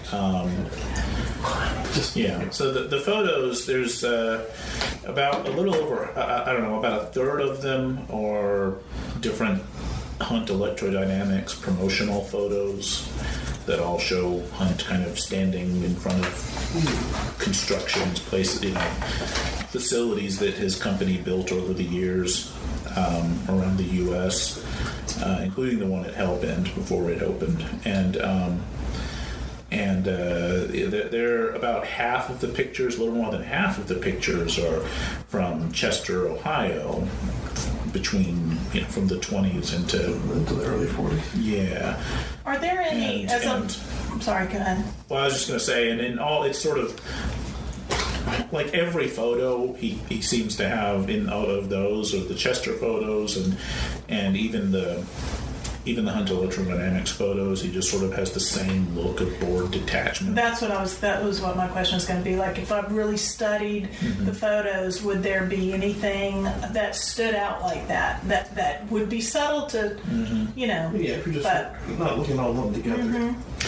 Yeah. Well, of those, the only the only one of those from 1952 that's sort of distinctive is, and it looks like it's the last of the photos chronologically. And there, his face actually seems to be wearing a smirk. In 1952? Mm-hmm. It was. She notices that was 3 days before the disaster at the Hellbent plant that killed poor. Because he found that arch and figured out how to start it up. Yeah. Found? Well, yes. Or finished. Finished the arch, yeah. But she looks through and finds the sort of points out there's only 4 of the photos were from before 1923, and every one of those is like a different man. Like every one of those, he looks like he's drunk off his ass. Yeah. There's one of them that's during the celebration of the end of the Great War in 1919, and he's climbed a light pole with no pants on. Nice. So clearly he's replaced by the alien doppelganger. Yeah. So she says, but clearly he just had a real turnaround in his life, and decided he needed to get serious, and get serious he did, and finally started putting his amazing God-given gifts to work. God. And impressive. Impressive accomplishments. Did he spend any time overseas?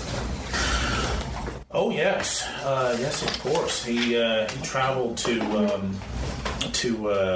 Istanbul, Casablanca, Cairo, Catania, all over. Starting in the 1930s.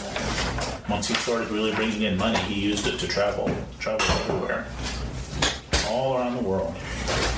The museum has. It also has a bunch of artifacts of Hunt's work. The pride of place goes to the Mark I resistor, which looked like a 1930 piece of electronics, which doesn't look all that interesting at all, unless you're, I guess, really know your electronics and know how shitty they were in 1930.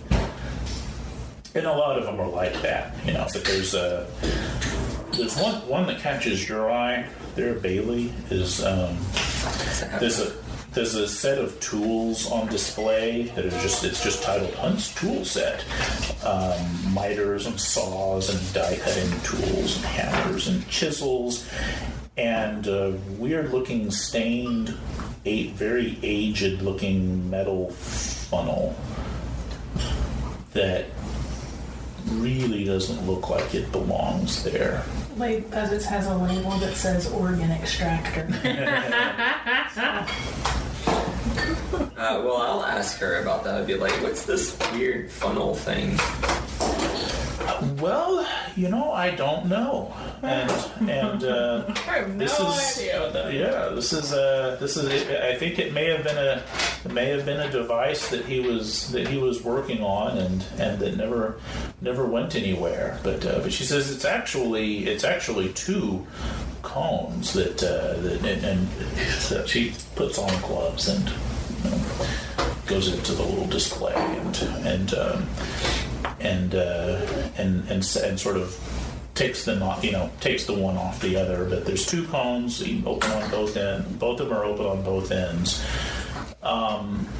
They're made of some kind of bronze-looking alloy. On the tapered end of each cone, the opening of it is bisected by this complex arrangement of wire. And how closely and interested are you in looking at that? I'm pretty interested in it right now. You recognize an ACLO symbol? Yeah, that's what I thought. Do I recognize what it says, or just that it's Probably not. Off the top I got a of your 14. Yeah, you can roll it to recognize it off the top of your head. Work it, trouble. Yeah. It is a 14. 12. Yeah. Nice. Yeah. It's a symbol that is, depending on its context, could mean earth or like a current of energy. Or the current of earth energy. It's the ground wire. Exactly, that's all it is. It's ground. That's pretty interesting.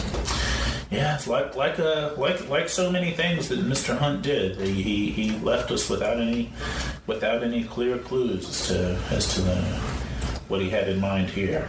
So it's like two funnels that's like one sits inside the other. Well, yeah, they were kind of placed that way, basically, sort of as a storage thing, because they look almost identical. And they're connected with each other by the wires. No, each of them has like a wire pattern at the narrow end of it. What do you mean by a wire pattern? The wire stretches across the opening in a weird pattern that looks like the ACLO symbol. Okay. Mm-hmm. So imagine a funnel comes down to that narrow hole and there's wires across it. Okay, and that's what it says. Mm-hmm. Maybe they're part of the larger device, the two of them. Could I have this? Yeah. Take some pictures of everything, obviously. Yeah. I'm taking tons of pictures of stuff in here, like a total tourist. Okay. Well, over here we have Mr. Hunt's birth certificate, the deed to the Hunt farm. How about that? Yeah. The farm was demolished long ago. Is it on the grounds of the factory? No, he built the factory while he was still in the farm. Gotcha. And the farm, the paperwork that from back then.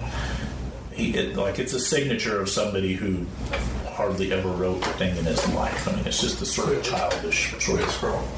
And then there's other examples of his handwriting that are later that are very kind of block-like and angular and mathematical. his signature remains the same, right? But everything else that he wrote looks different. And that you can see, and there's like copies of the papers from Hunt Electrodynamics Incorporation that you can kind of compare. He was clearly replaced. And there are some of his early plans that are on display at the museum and big framed things that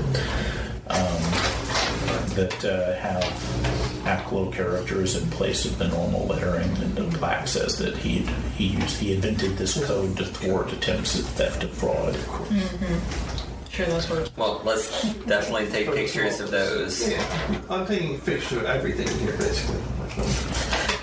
She says that unfortunately, most of Hunt's papers left with him in 1940 and were destroyed in the accident at the Hellman plant. It was totally an accident. Yep. Well, that's really helpful. Thank you so much for that. Yeah, very interesting. Thank you. We appreciate your efforts. Well, thank you for coming in. And we had actually I had heard rumors that Hunt was kind of eccentric in other ways. Like he really liked the heat over in California. Did he go out of his way to heat his house up here in Ohio? Because it's kind Pull of the white part back. not a hot place. yeah, no, she says that she, of course, she heard rumors of that he kind of grew more eccentric as the years went on, leading up to the disaster at Hellvet. But in the early years, the years that he was still here,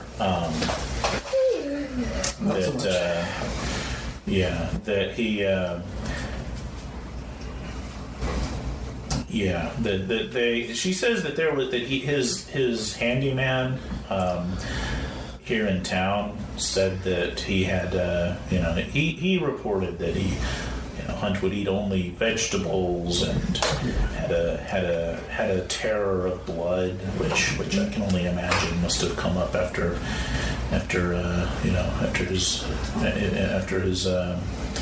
his fights with his good friend.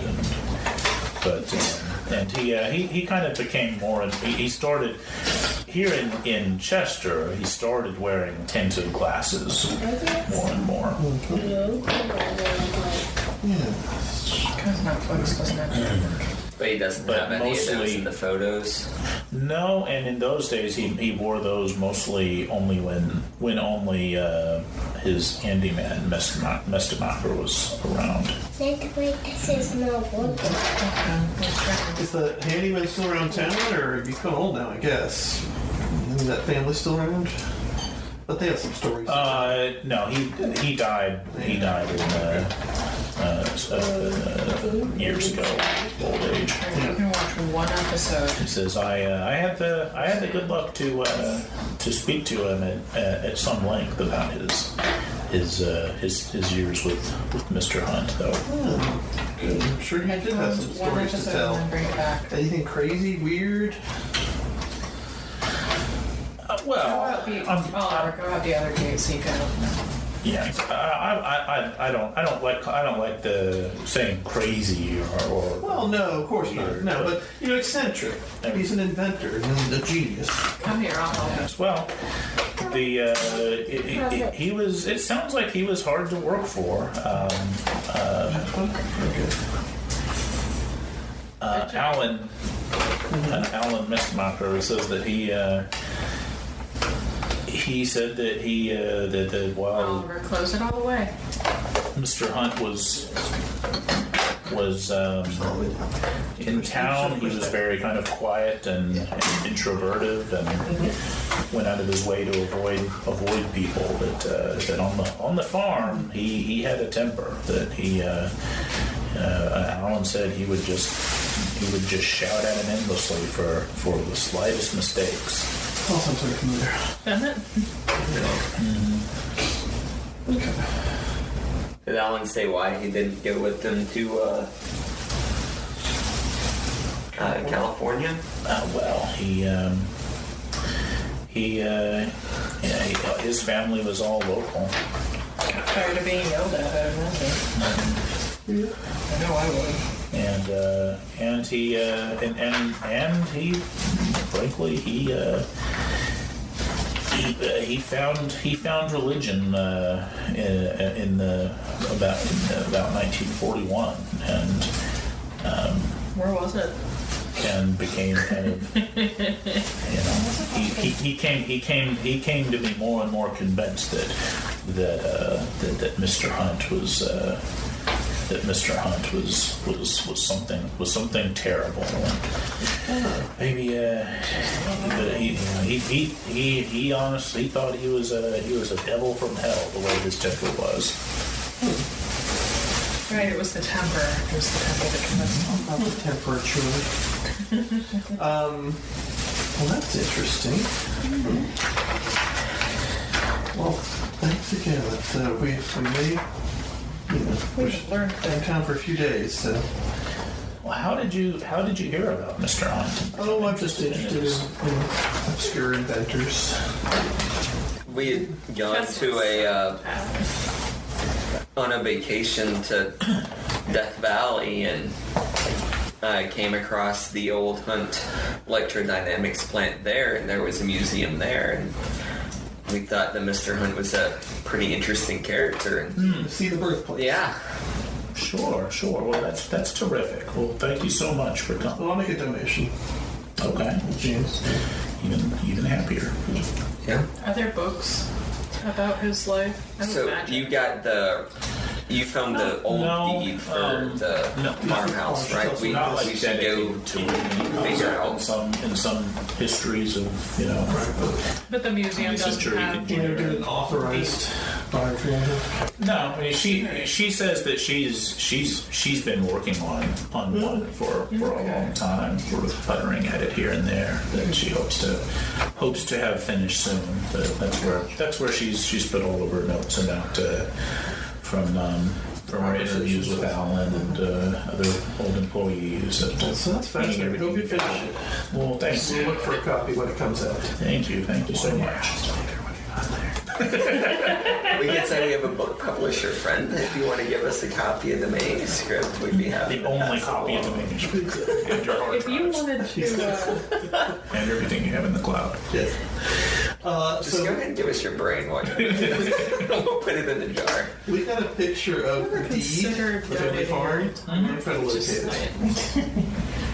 Where the farm was? Yeah, where the farm was. Yeah, I mean, it's it's overgrown. It's hard to even find the rubble. Okay, but somewhere out near Chester. But it's not like near here. the mounds or anything, or not those Yeah. guys? No, it's someplace in the kind of out of the way. Okay. We'll clear that one. Okay. Oh, his statue. He has a 12-foot bronze statue on top of a cement pylon in the center of town. Well, it was constructed after he was... Maybe he left instructions for it then. It's at the heart of Malcolm Chester Park. Faces west. Wait, Malcolm Chester, the founder? Mm-hmm. Founder of the town. And it's a little thing on it sculpted by Alan Melendez, unveiled 1954, sponsored by Hunt Electrodynamics. Yeah. He's standing there looking like Arthur Hunt, sort of pointing to the way to the west. Yeah, exactly. behold, No weird symbols on it. no stairs beneath it leading into Green City. Chambers, no. How are you looking underneath it? Crouching real low. Well, I'm Seat ground.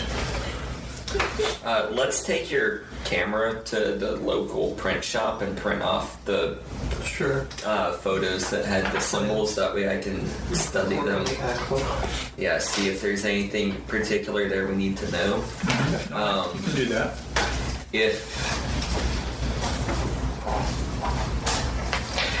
I feel like our next stop should be the electrodynamics plant, unless someone wants to do a drive-by of the New Star Crusade. And think yet. It's late afternoon now, right? Or at least mid-afternoon.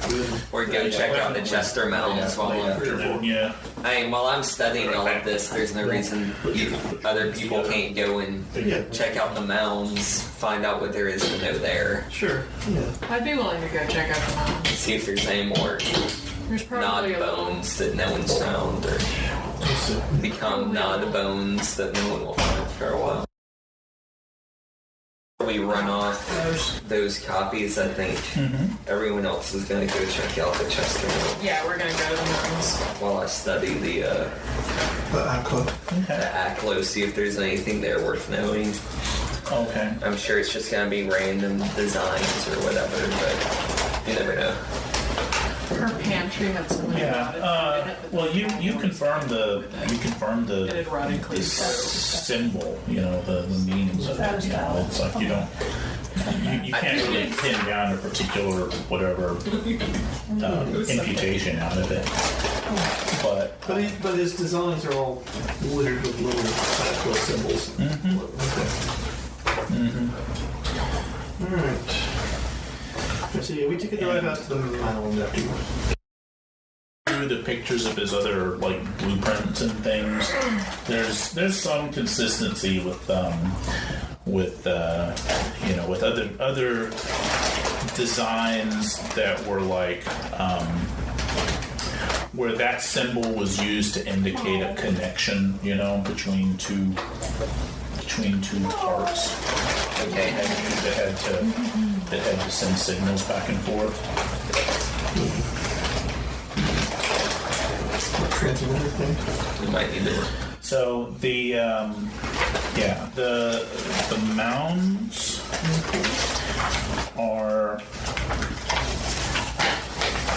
kind of not really overgrown, but they haven't gotten a lot of attention in recent years from the state, and so there's litter there where there shouldn't be, and it's probably about close to sundown when you come out there, and so there's a couple of pickup trucks and a couple of good old boys that have met there that are drinking beer,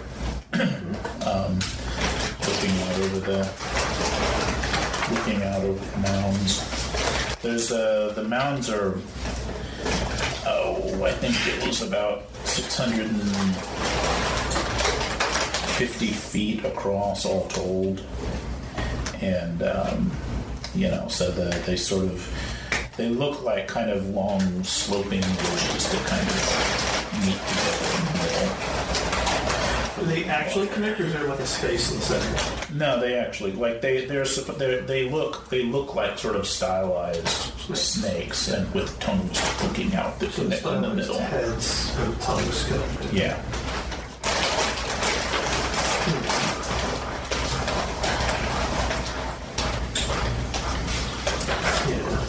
While we're here, I'm going to pull up a Google Earth view of this. Yeah. Top down. Yeah, that confirms that's how it's built, right?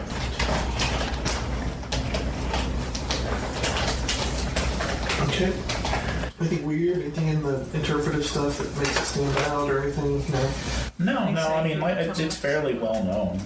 Like I said, they've there have been surveys of the.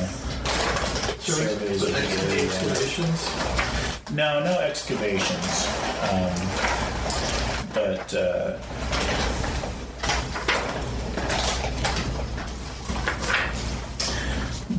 the each of the mounds are 12 to 15 feet high at the crest of each of them, and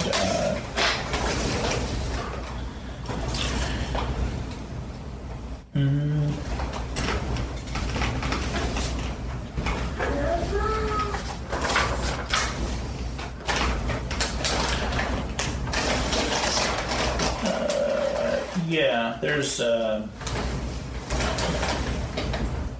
I mean the Earth has been sampled and surveyed, and there's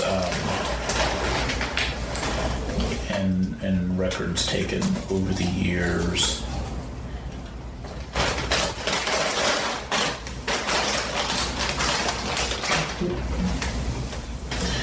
And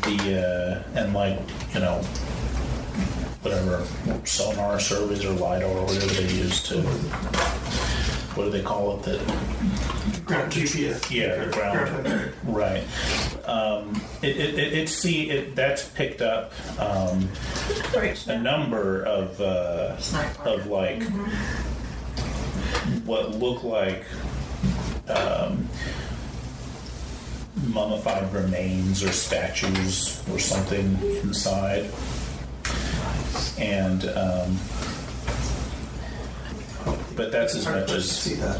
But You'd be hard pressed to spot. Well, walls Really? they could see. Something solid they could see pretty well. so gaps, Okay. and that's been the sort of people who kind of interpreted the smudges Right, to mean okay. something like that. Gotcha. But that's as deeply as they've gone into it because it's such an ancient Right. site that's got sacred And no money to dig. Right. and nobody's put Well- money into making the Indians happy. So how long are you hanging out there? Until someone comes to eat them. Until after sundown, anyway. I mean, We'll sun leave was in almost down, twilight. right? Out there in your rented SUV or whatever. Yeah. Okay. We left him at the hotel. Yeah. Yeah. So who's driving? It's up to you. I'll drive if otherwise. Sure. Oh, Good. so it's up to you how late you stay out there now. Then yes, we'll stay out for a couple hours. All right. I mean, if it gets too dark to look to see anything, we'll start heading back to the. Yeah, I mean, after the sun goes down, a little while after sundown, the good old boys leave, and then it starts getting darker and darker, and after a while, another car kind of pulls up. You see them sort of in the lights of the other car in the distance. They're kind of coming around the other, on the Other little group. trail right on the far side of it, and Interesting. Let's see what this is about. Okay. okay. Let's get off to the side, somewhere where we can sort of see the center of the mounds, but not be seen from the side they're coming from. Mm-hmm. Okay. Continue to use You all- driver rules. What's the details like as you're going out? Describe yourselves. Well, we will have Sticking together, spreading sticking out, together. No, definitely sticking guns together. drawn, No guns not guns. drawn. No Don't guns. have any guns. no flashlights out or anything yet. Just sort of watching to see if we Okay. hear or see Well, somebody from here. you are you going over there to see what they're up to over there? Is that what Yeah. you said? Okay. Yeah. Yeah, and you eventually Being kind kind of of stealthy, but not. you can either climb up over the mound that's in between, or you can go the long way around it to spy on them. The long way around to stay under cover behind the mound. Okay. Well, you eventually creep up, and who's got the worst stealth skill? The worst stuff. Yeah, That would probably be me with a whopping standard 10. base 10. I Okay. have a base 10 as well. Well, you get up, and you eventually see the car up there, and you don't see anybody out. I mean, the lights are off. It's just the car's just kind of sitting there. Yeah. No, but So- can we tell if somebody's in the car? It's not. I mean, if you get closer, but if you get closer, they're going to be obvious, or you're going to step on branches or something. I think we just sit tight where we You're are. being sneaky about it. Just sit down on the ground here where we are and just wait and see if anything happens. Okay. I'm grumbling about my wildly inappropriate skirt that I wore to this All right. mound park. What are your weaknesses? 51. 51. 21. Okay. Well, Why are you paying attention? You're on your iPhone. yeah, Dressner and Woodhouse, you kind of at the same time realize that there's the motion of people up no good inside that car. Up to no good or up to, Funny business. Yeah. funny business. I guess It sounds pretty good. They kind No of good. Are they ending people or starting people? It's kind of no good. You don't hear any screams of terror. Okay. It's Well, kind of terror. That cars are rocking. Yeah. We had to drive people up Okay. that take them. I mean, at the mounds and parking for this, by the way. Yeah. We called them. Got busted this fair. Yeah. that's funny. Well, Yeah. we don't want to disturb that. No. Okay. Yeah. So we'll just skulk back to where we came and go on our Sneak way. up there and write on the foggy windows, leave. No, we'll just hit the hotel. all right. Okay. All right. So nothing clear, nothing obvious from the mounds.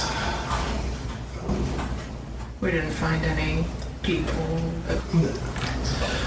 The stuff they allegedly found or detected underneath is interesting, but there's no way to get to that unless we start wholesale digging up stuff, which apparently Hunt may have done at one point. Yeah. Of course, it was pretty soon after that he disappeared and That changed. reappeared. Yes, we obviously know not himself. So all I was able to find out is the symbol that was on those two funnels that stands for a connection. Like it's supposed to connect to something. So we might find something at the electrodynamics plant that might require those objects. Should we go to the plant now?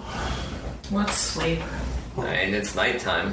What better time? Yeah, that's what I mean. It's not, Oh, are we breaking in? Yeah. Oh. I mean, it's an abandoned It's a building. bit of a factory. Well, then, yeah. I don't want anybody knowing we're walking on it. They're trying to explain our tourism, going that way. So I say let's go and break in. What are your constitutions? 11. 12. Yeah, I mean, by the time you get out there, you're all going to be kind of balding. Okay, well then let's just let's sleep. Everybody thinks that nighttime is the best time to break into abandoned buildings, but you have to be able to see. And Well, that's flashlights are probably obvious. really obtrusive, Yeah, like that's true. noticeable. Yeah. Okay. Well, we'll see.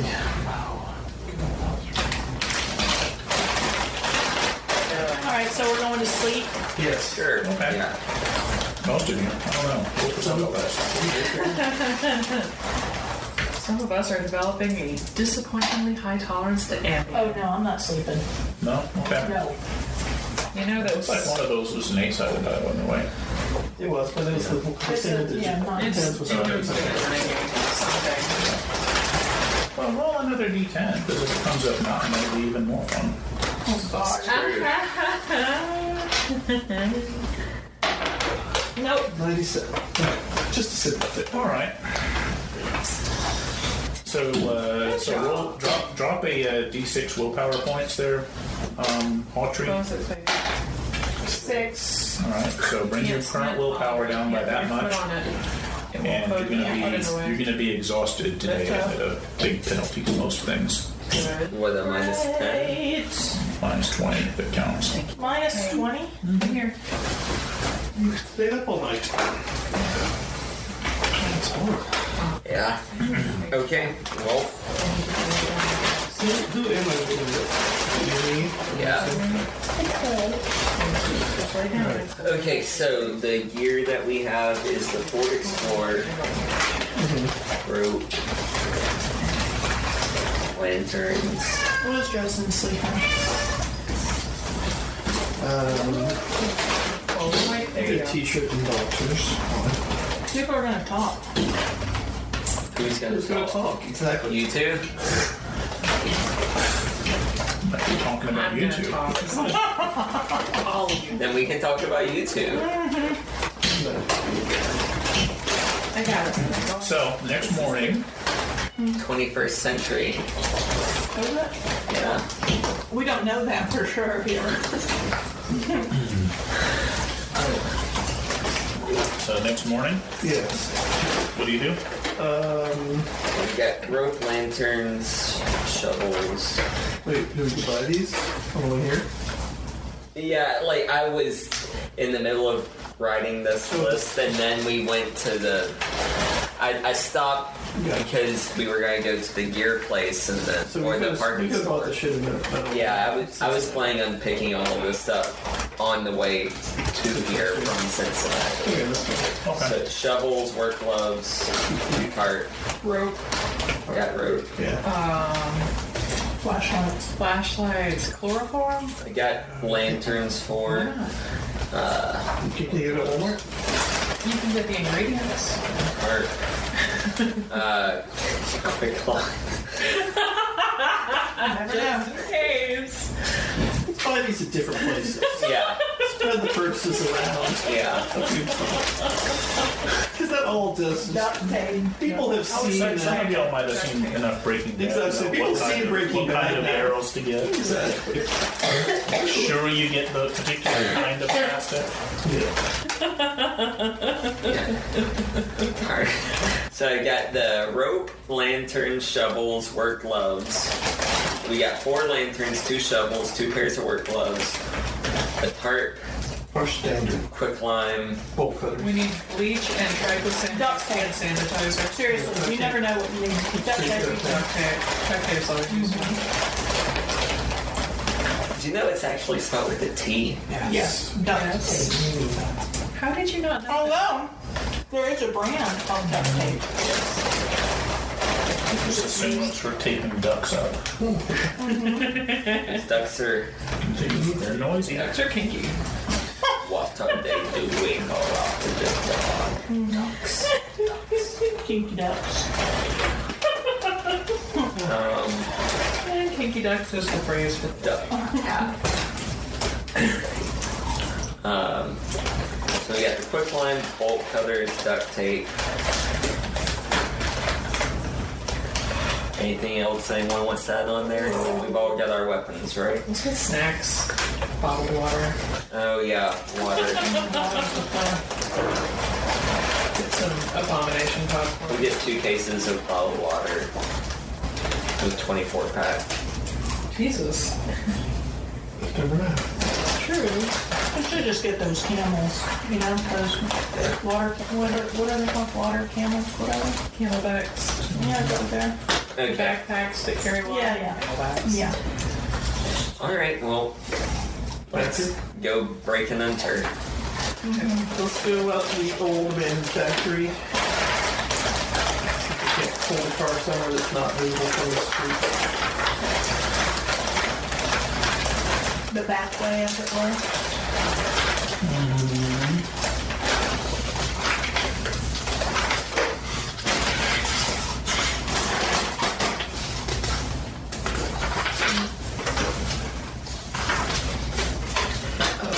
Cameras. Okay, the old Hunt Electrodynamics plant sits southwest of town. Was a big facility for its time, nearly 1,000 full-time employees. A series of low brick buildings, a big shipping and loading dock, long since closed railroad spur, and a large overgrown parking lot.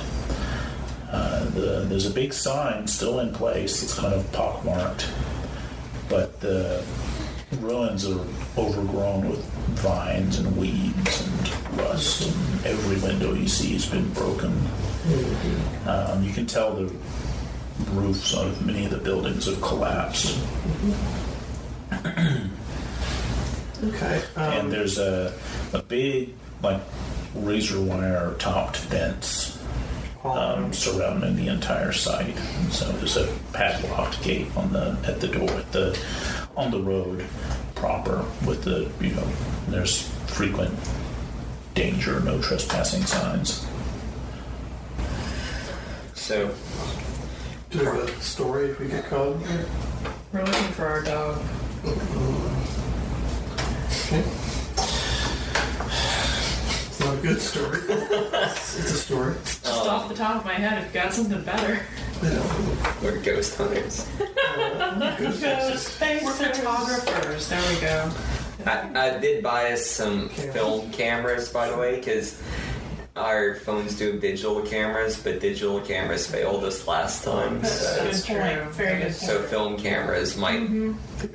So we have these Kodak and Cinematic throwaways. We're photographers. We have Tumblr accounts. Yeah. Okay. Well, then let's just Hashtag I want to believe. take the bolt cutters, cut the lock and chain on the front gate, and drive in. Okay. Close the gate back. Park our vehicle out of sight from the road. All right. One of the buildings. Is this a busy-ish highway? Now it's like a country road. Isn't it? Yeah. Yeah. How about we're gonna not cut the. Actually, no. Let's cut the lock itself. Well, I take that back because Parsons Plastic is the main employer of the town. Yeah. So there's traffic on the main road. Once you get off the main road and onto the little side road that leads into the hunt plant, it's pretty, you're out of sight of the road pretty soon, but still fairly close to the main, a fairly busy thoroughfare. Yeah, we should probably cut the lock itself on the locking side. That way we can kind of set it back to where it looks like it might still be locked. Sure. Okay. We can do that. All right. You know what I mean? Yep. Yeah. All right. You get into the old plant and start looking around. You start going into the brick buildings and so there's the sort of remnants of old workshops that are all sort of falling down, falling apart, and offices or Yes, my precious. nothing left. Whatever 60 or 70 years ago, beyond papers that were just sort of left scattered around and nobody bothered to pick them up again, that have kind of rotted mostly into the floor. And Are there signs on the walls still that say like manufacturing or president's office? yeah, they're mostly very, very, very rusty and and tarnished and everything. But so you can kind of piece together what went on here. It's real quiet and it just looks kind of empty and cobwebby. There's graffiti in places. Broken beer bottles. Mm-hmm. Somebody started a fire. Let's look for the office, at least. Yeah. Yeah, it's even more abandoned than anything else. Okay. Like there's They took all the important papers. Well, they live in California. yeah. Okay. So it seems like this is pretty much a bust. Anything specific you want to see here? Try to figure out. I mean, there's a couple of different buildings here, right? Because you said some of the buildings, like the roofs had collapsed in on them. Yeah, there's a bunch of like low brick buildings that were the workshops where they had manufactured things. Yeah, let's poke our heads in just in case. Yeah. Okay. Yeah. Everybody roll, make dexterity rolls at plus 20. Except for me. Yeah. Pass. Super. Oh, super pass. I think that's a really good idea. Oh, sorry. I'm gonna pass though. No, not if you roll a 0. Then you're going to critically fail. Then you pass. No, say All right. Roll dex at plus 20, hun. Dex at plus 20? Well, that's times 5. Yeah.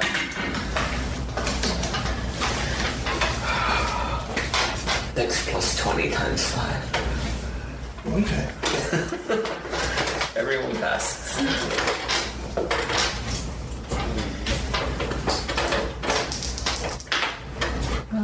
Pass. Okay. No, No mishaps. Cut on all. Nobody steps on rusty nails. For everyone else. Yeah. It's always good. anything like that. So you spend the morning rooting around the place and just come up. Yeah. Okay. So Just come up old empty. stuff that's too heavy to move Well, out. it sucks, man. The basis of machines. Yeah, Is it's just base the been basement? sitting here rotting and rusting for decades. No basement. Okay. Well, that was not meaningful. Okay. All right. So, what is our specific mission to do with hunts? We're supposed to. Well, I mean, we were See if he's associated at all with the investigating his background, Which we've done pretty well. determine whether his background has any relation to the crimes of Douglas Yale or to the New Star Crusade. All right. Well, that's a different question. Okay. We move on to that. So, He's Will we go check out? What's clearly. the event to the New Star Crusade? Well, what's our take? I mean, what's going to be our approach on I that? don't know. Interested in joining? We'd like some pamphlets, please. Here we go. I don't see Some that. Although membership if they're pamphlets. anything like the Ohio Colts that I used, that's worked well for me in the past. Yeah. they don't want you in here. What's some literature? Specifically. I prefer to. You proselytize to us for a change. Exactly. We're on a family vacation. Yeah. Me and my 3 wives. We don't have the kids with us. The 7 kids.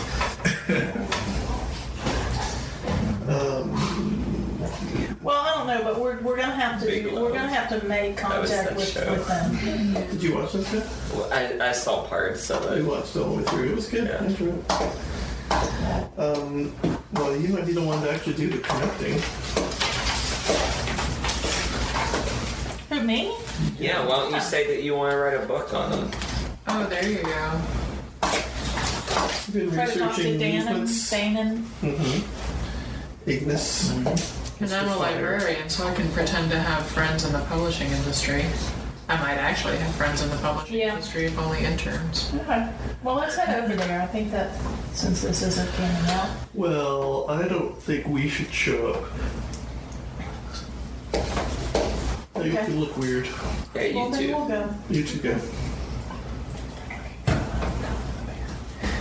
So, That's it. Okay.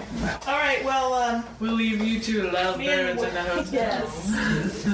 All right. So Woodhouse and I are going to head on over Okay. To the compound. to the compound. Sure. So the Brown Farm sits on 25 acres land west of town. The property itself sort of abuts the Chester Mounds site. You can tell from old maps and whatnot. As you approach,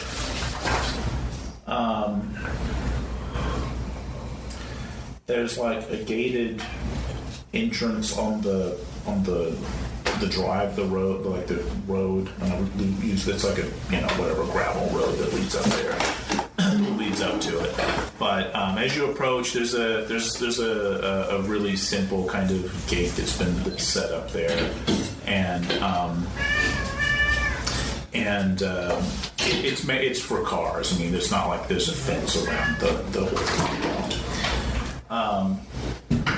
And as you approach, there's like next to their cheap ass swinging gate is a what looks like a big porta potty that has like windows carved into the side of it, and you can sort of see somebody's in there napping as you're approaching. In the porta potty? Okay. And as you pull the car up, he kind of blinks and looks up and notices you and kind of watches for a second and then stands up and comes out of the porta potty and fully dressed. Okay, good. Was not actually doing anything in there. Small mercies. Yeah, and walks around the gate and kind of leans down to the car and says, "You lost?" I hope not. No. I'm actually looking to come in and speak with Mr. Ignis if he's available.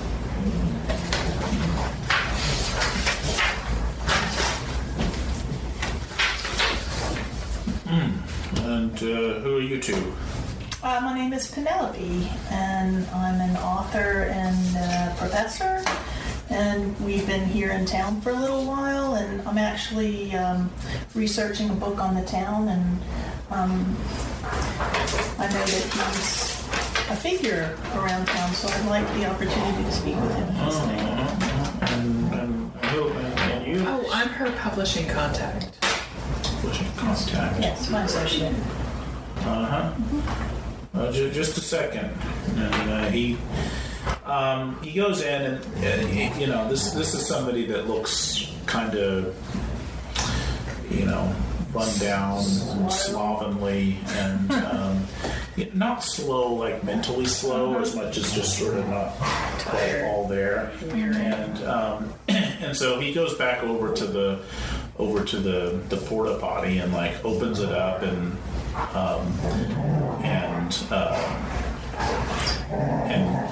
you know, takes out you see him pull a phone out, but they must have converted this into like a shack, basically. Okay. And so after talking for a minute, he comes over and pulls the gate open and says, just go up to the main house and they'll take care of you there. It's not ominous at all. All right. Okay, great. Okay, well, I'm going to go up there and I'm going to actually present myself as doctor, which I am, Penelope, in hopes of appealing to his ego a little bit, maybe that I'm interested in. Yeah, well, as you pull up, you can tell that, like, the buildings of the farm, they've really gone to seed. You know, like they were really well ordered and set up in a good way a long time ago. The main house is like 3 stories and it's just sort of, it's got run down. Yeah, it's powder blue paint is sort of fractured and peeling all over, and the roof is sagging. Are there many people? Gutters around? are kind of overfull, and at least half of the front porch is ruined. And That's interesting. there's no animals or livestock around. I mean, there's a big barn, but it's you know, you can see a couple of people sort of sitting in crappy chairs at the door of the big door of the barn, and you think you see more people inside. There's a bunch of old beaten up cars in the driveway.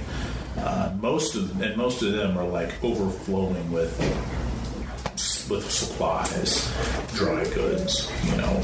Really? Yeah.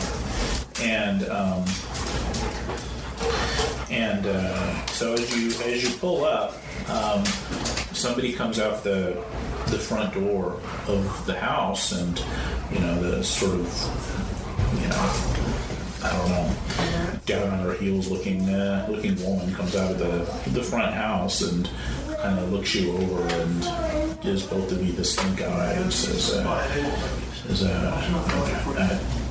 Dana said to bring you up to speak to him. Great, I appreciate that. Thanks a lot.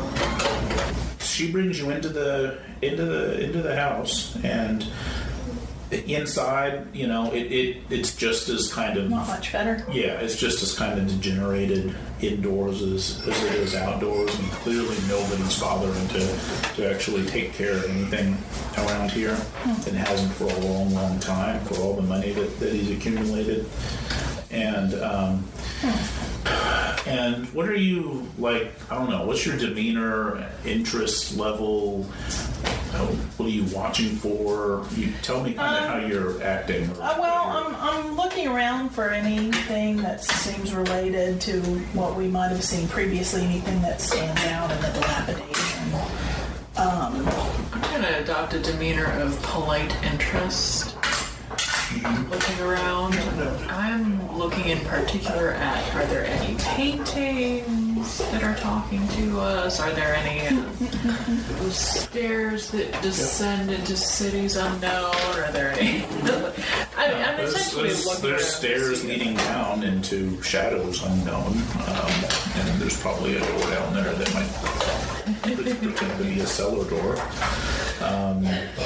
There's she passes the first set of stairs that goes up and takes you to another one further in the back. And as you're going in, what's both of you roll alertness? This is minus 20. An 8. Super alert. very alert. Well, Excessively alert. then Dr. Woodhouse, you're the one that notices one of the rooms that you pass by just before you get to the stairs. The door is like cracked open and it's dark in there, but there's like just sort of a whatever sliver of sunlight, from one of the closed up windows, that falls on one of the walls, and the wall is like floor to ceiling guns. Well, that's not alarming at all. Standard cult issue. Yeah. Don't do anything threatening. No. Rifles. Okay. Filing that away for further, please, dear God, let me live through this. Rifle, hunting, or rifle, assault. Yeah. She doesn't object shit about that. Yeah. Oh, that's Rifle, true. dangerous. Yeah. Rifle, dangerous, yeah. It's a gun. I don't know shit. Protecting kind or the murdering kind? Okay. It's America. You have a real deer problem.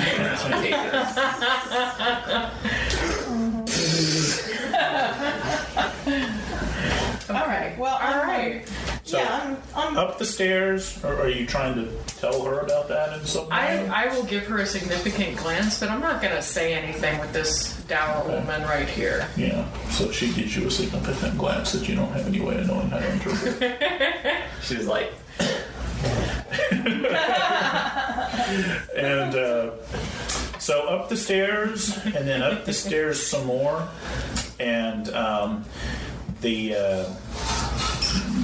as you sort of go past the second floor of the building, you can see kind of there's it looks like this is where a lot of the people live, and there's mattresses kind of strewn all over the place, and then up the next flight of stairs to the top floor, which is where Ignis lives, and she takes you into his very presence, and looks like a fat, late middle-aged man in a one-piece cotton outfit that's sort of like a toga, except it's sort of like a cross between a toga and a potato sack. And she, he's sitting back in a big bed, and okay. And There's beautiful young women strewn around him. There's a couple, yeah. I mean, they're not all that lovely. They look more like shocking. Yeah, and yeah. Ohio town cast off. Well, that's meth heads who've found a replacement. Yeah. And but she your guide leads you in there, and she kind of keeps her as surly as she was with you two when she's here. Her gaze is like downcast, and she's very kind of subservient, and says these are your guests. These are your guests, Dana,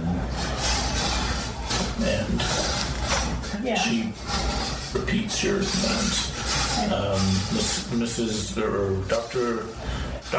Hawtrey and her publisher friend.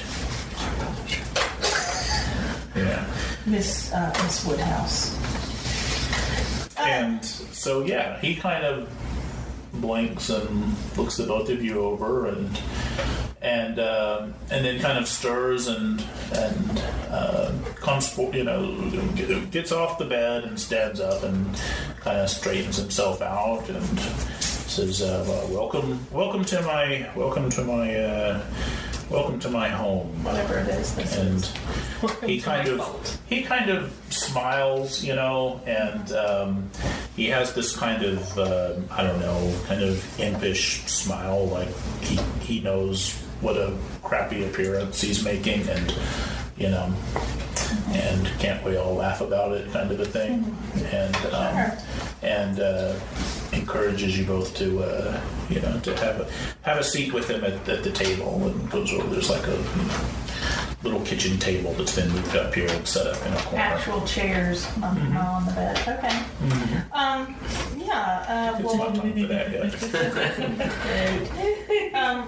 Well, I thank you for seeing us on such short notice. I won't take up much of your time. I was just hoping if you had a few moments, you could answer some questions. You seem to know a lot, or you're known in town, so yeah, if you wouldn't mind. Oh, I'm very, very happy to. And he sends one of his people down to bring up some refreshments.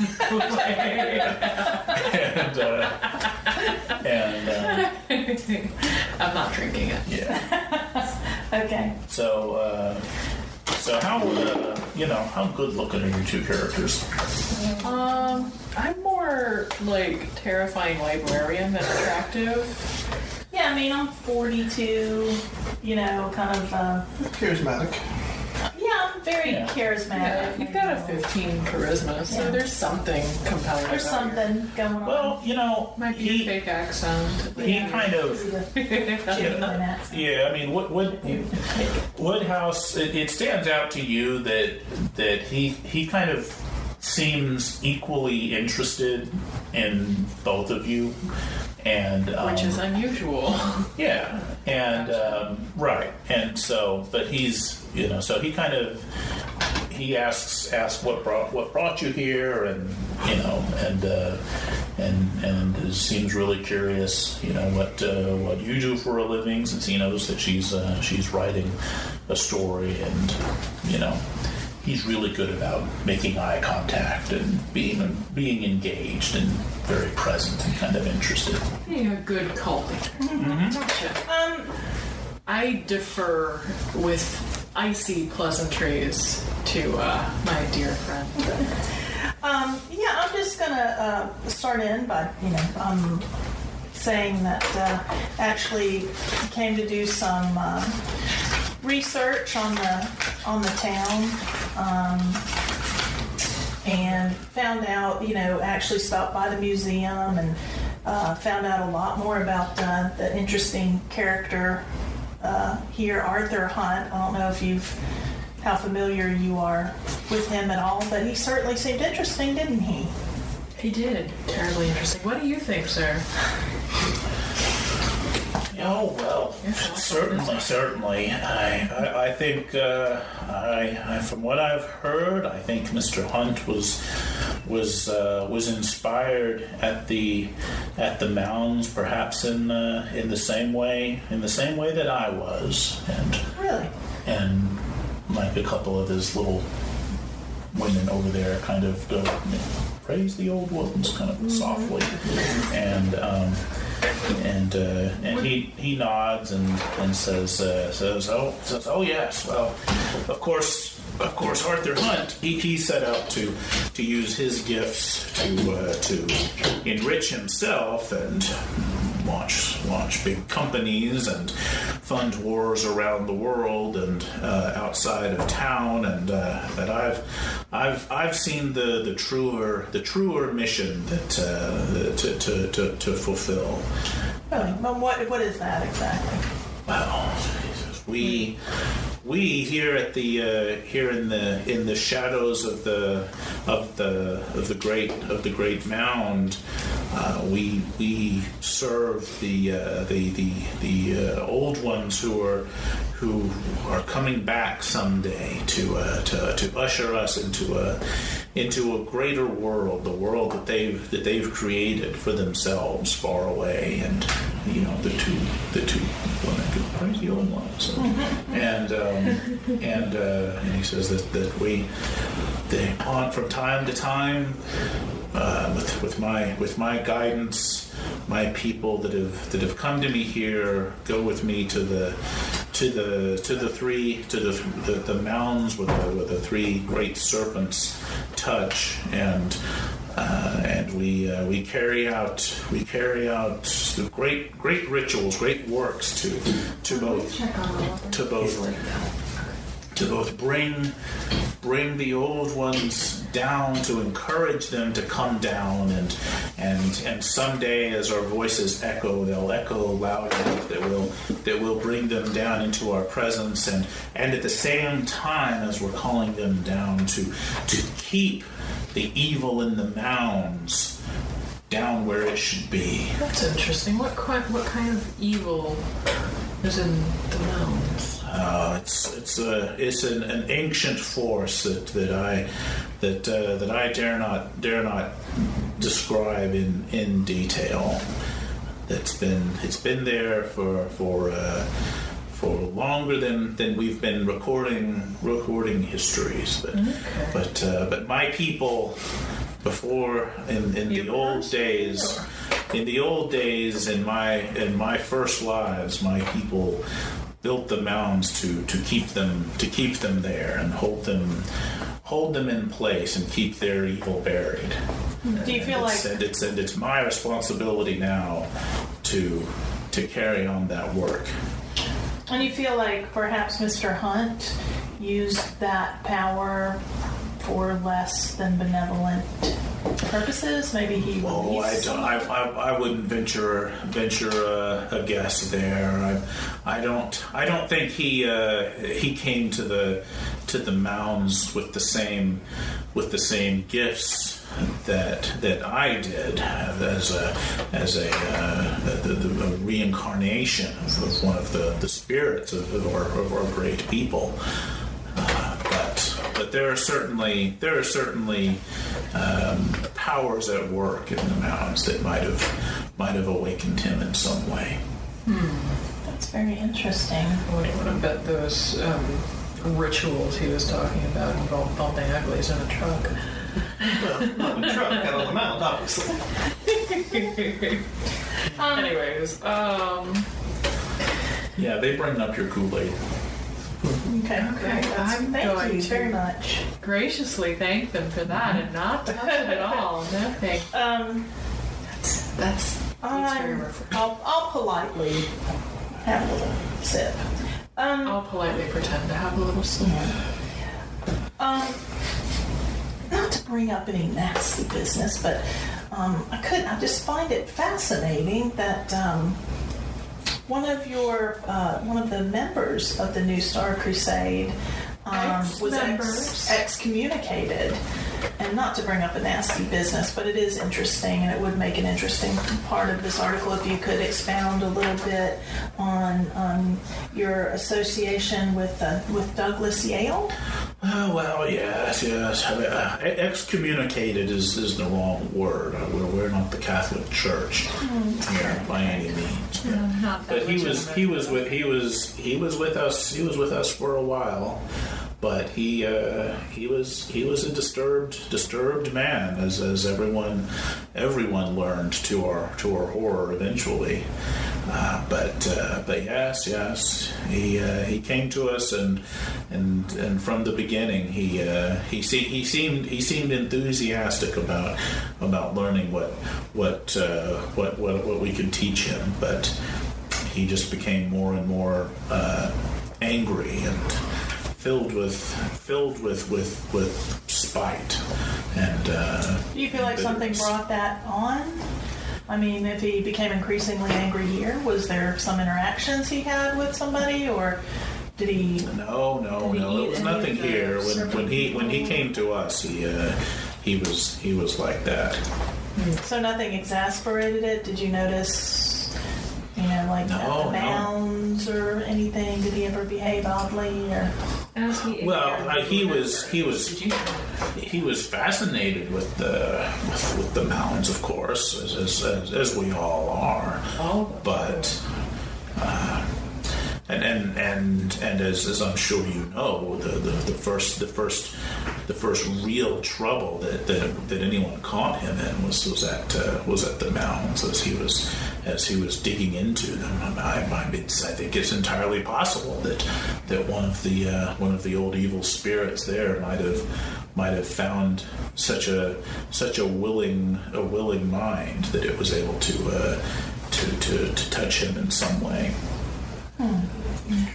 Was the change that when he became really terrible, was that a sudden change then? I mean, if you say he was always disturbed, obviously, but there came a point. I certainly wouldn't have predicted the degree of violence and depravity that he showed, but I think maybe perhaps after he left us, he spent more and more time at the mounds, unbeknownst to us, we who are its guardians, and that may be our greatest, our most clear call to vigilance, the dangers that the spirits there can pose if we fail in our duty, in our guardianship. When did you first feel drawn to that this was your calling? It was when my father took ill, that he this was his farm. This was his farm, of course, but he took ill, and I was teaching, and I came home and to care for him. But while I was here, I began spending more and more time out on the mounds, gathering my thoughts. And one sundown, as I was there, that's when it hit me like a lightning bolt from the heavens. It just hit me with immense clarity. Why I was here and what had truly brought me back, and the purpose that I had. But ever since then, I've been here gathering my people to me, and so that we can pay homage to our brethren in the heavens, and keep watch over the evil that lurks below us. Okay, just one last question, which I think is really interesting. Your name, what does it mean? Danon Ignis. It's an unusual name. It's an ancient word in the language of his forebears. Latin. It means it means the great protector. Retreat. How is Danon spelled? Danen. Okay. All right. Well, I think I don't want to take up any more of your time. Well, not at all. Been very helpful. You should stay and tell me tell me what you've discovered so far. What other things have caught your interest here in town? Mostly the snake people. Well, of course, the mounds are very interesting.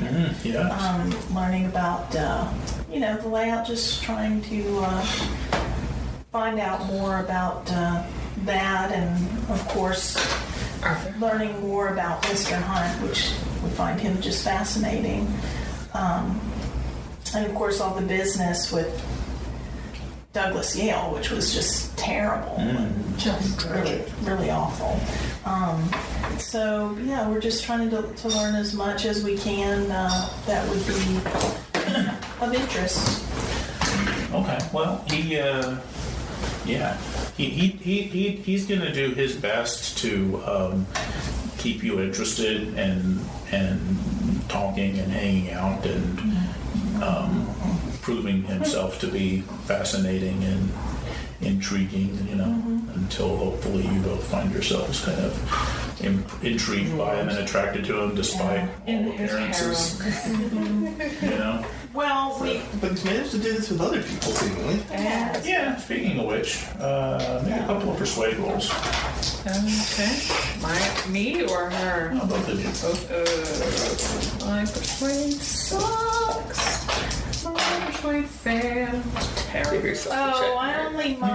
I only barely failed it. Because you were too tired to focus. Oh no, then I did barely fail it. Okay. Then you really failed. You can both get a check mark, and you're not mind controlled by any chance. But bear in mind, he's made an impression, and Oh, he certainly did. He's very charming. he is charming. Charming. He's interested, and he Charismatic. clearly thinks each of you as an individual is a tremendously important and fascinating person. Yeah, he You'd made like me to feel spend happy. a lot of time. I don't. Yeah, no, I get that. I mean, I'm wary, but at the same time, I'm like, he's kind of interesting. He's not what I expected. Yeah. But I am gonna make my apologies and thank him for his time. That we are very And pressed. today. maybe we could find time before we go home to come back. Yes, that would be nice. But yes, but we certainly appreciate your hospitality and all your information. And Your story's just so fascinating. We never drank any of your Kool-Aid. Yeah. He, I took a sip. Yeah. Well, he Is she feeling loopy, by the way? Feeling slightly drugged? no. Poisoned a little? No. All right. No, he encourages you to come back, and he'll make sure that his people know that you've proven yourselves friendly and welcome to visit here anytime.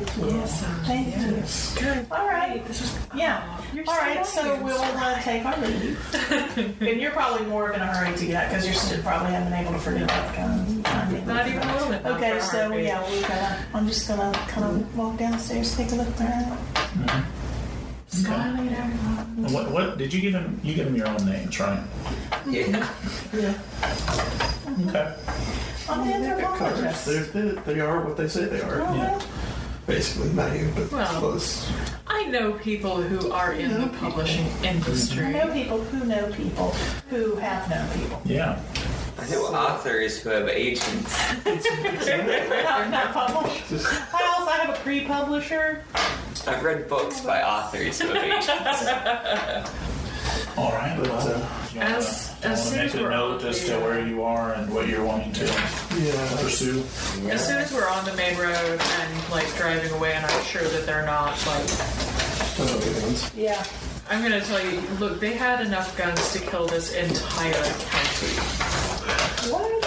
Yeah, in one of the rooms downstairs, I caught a glimpse. Floor to ceiling guns. He doesn't seem like the gun-toting type, I have to say. Yes, he totally does.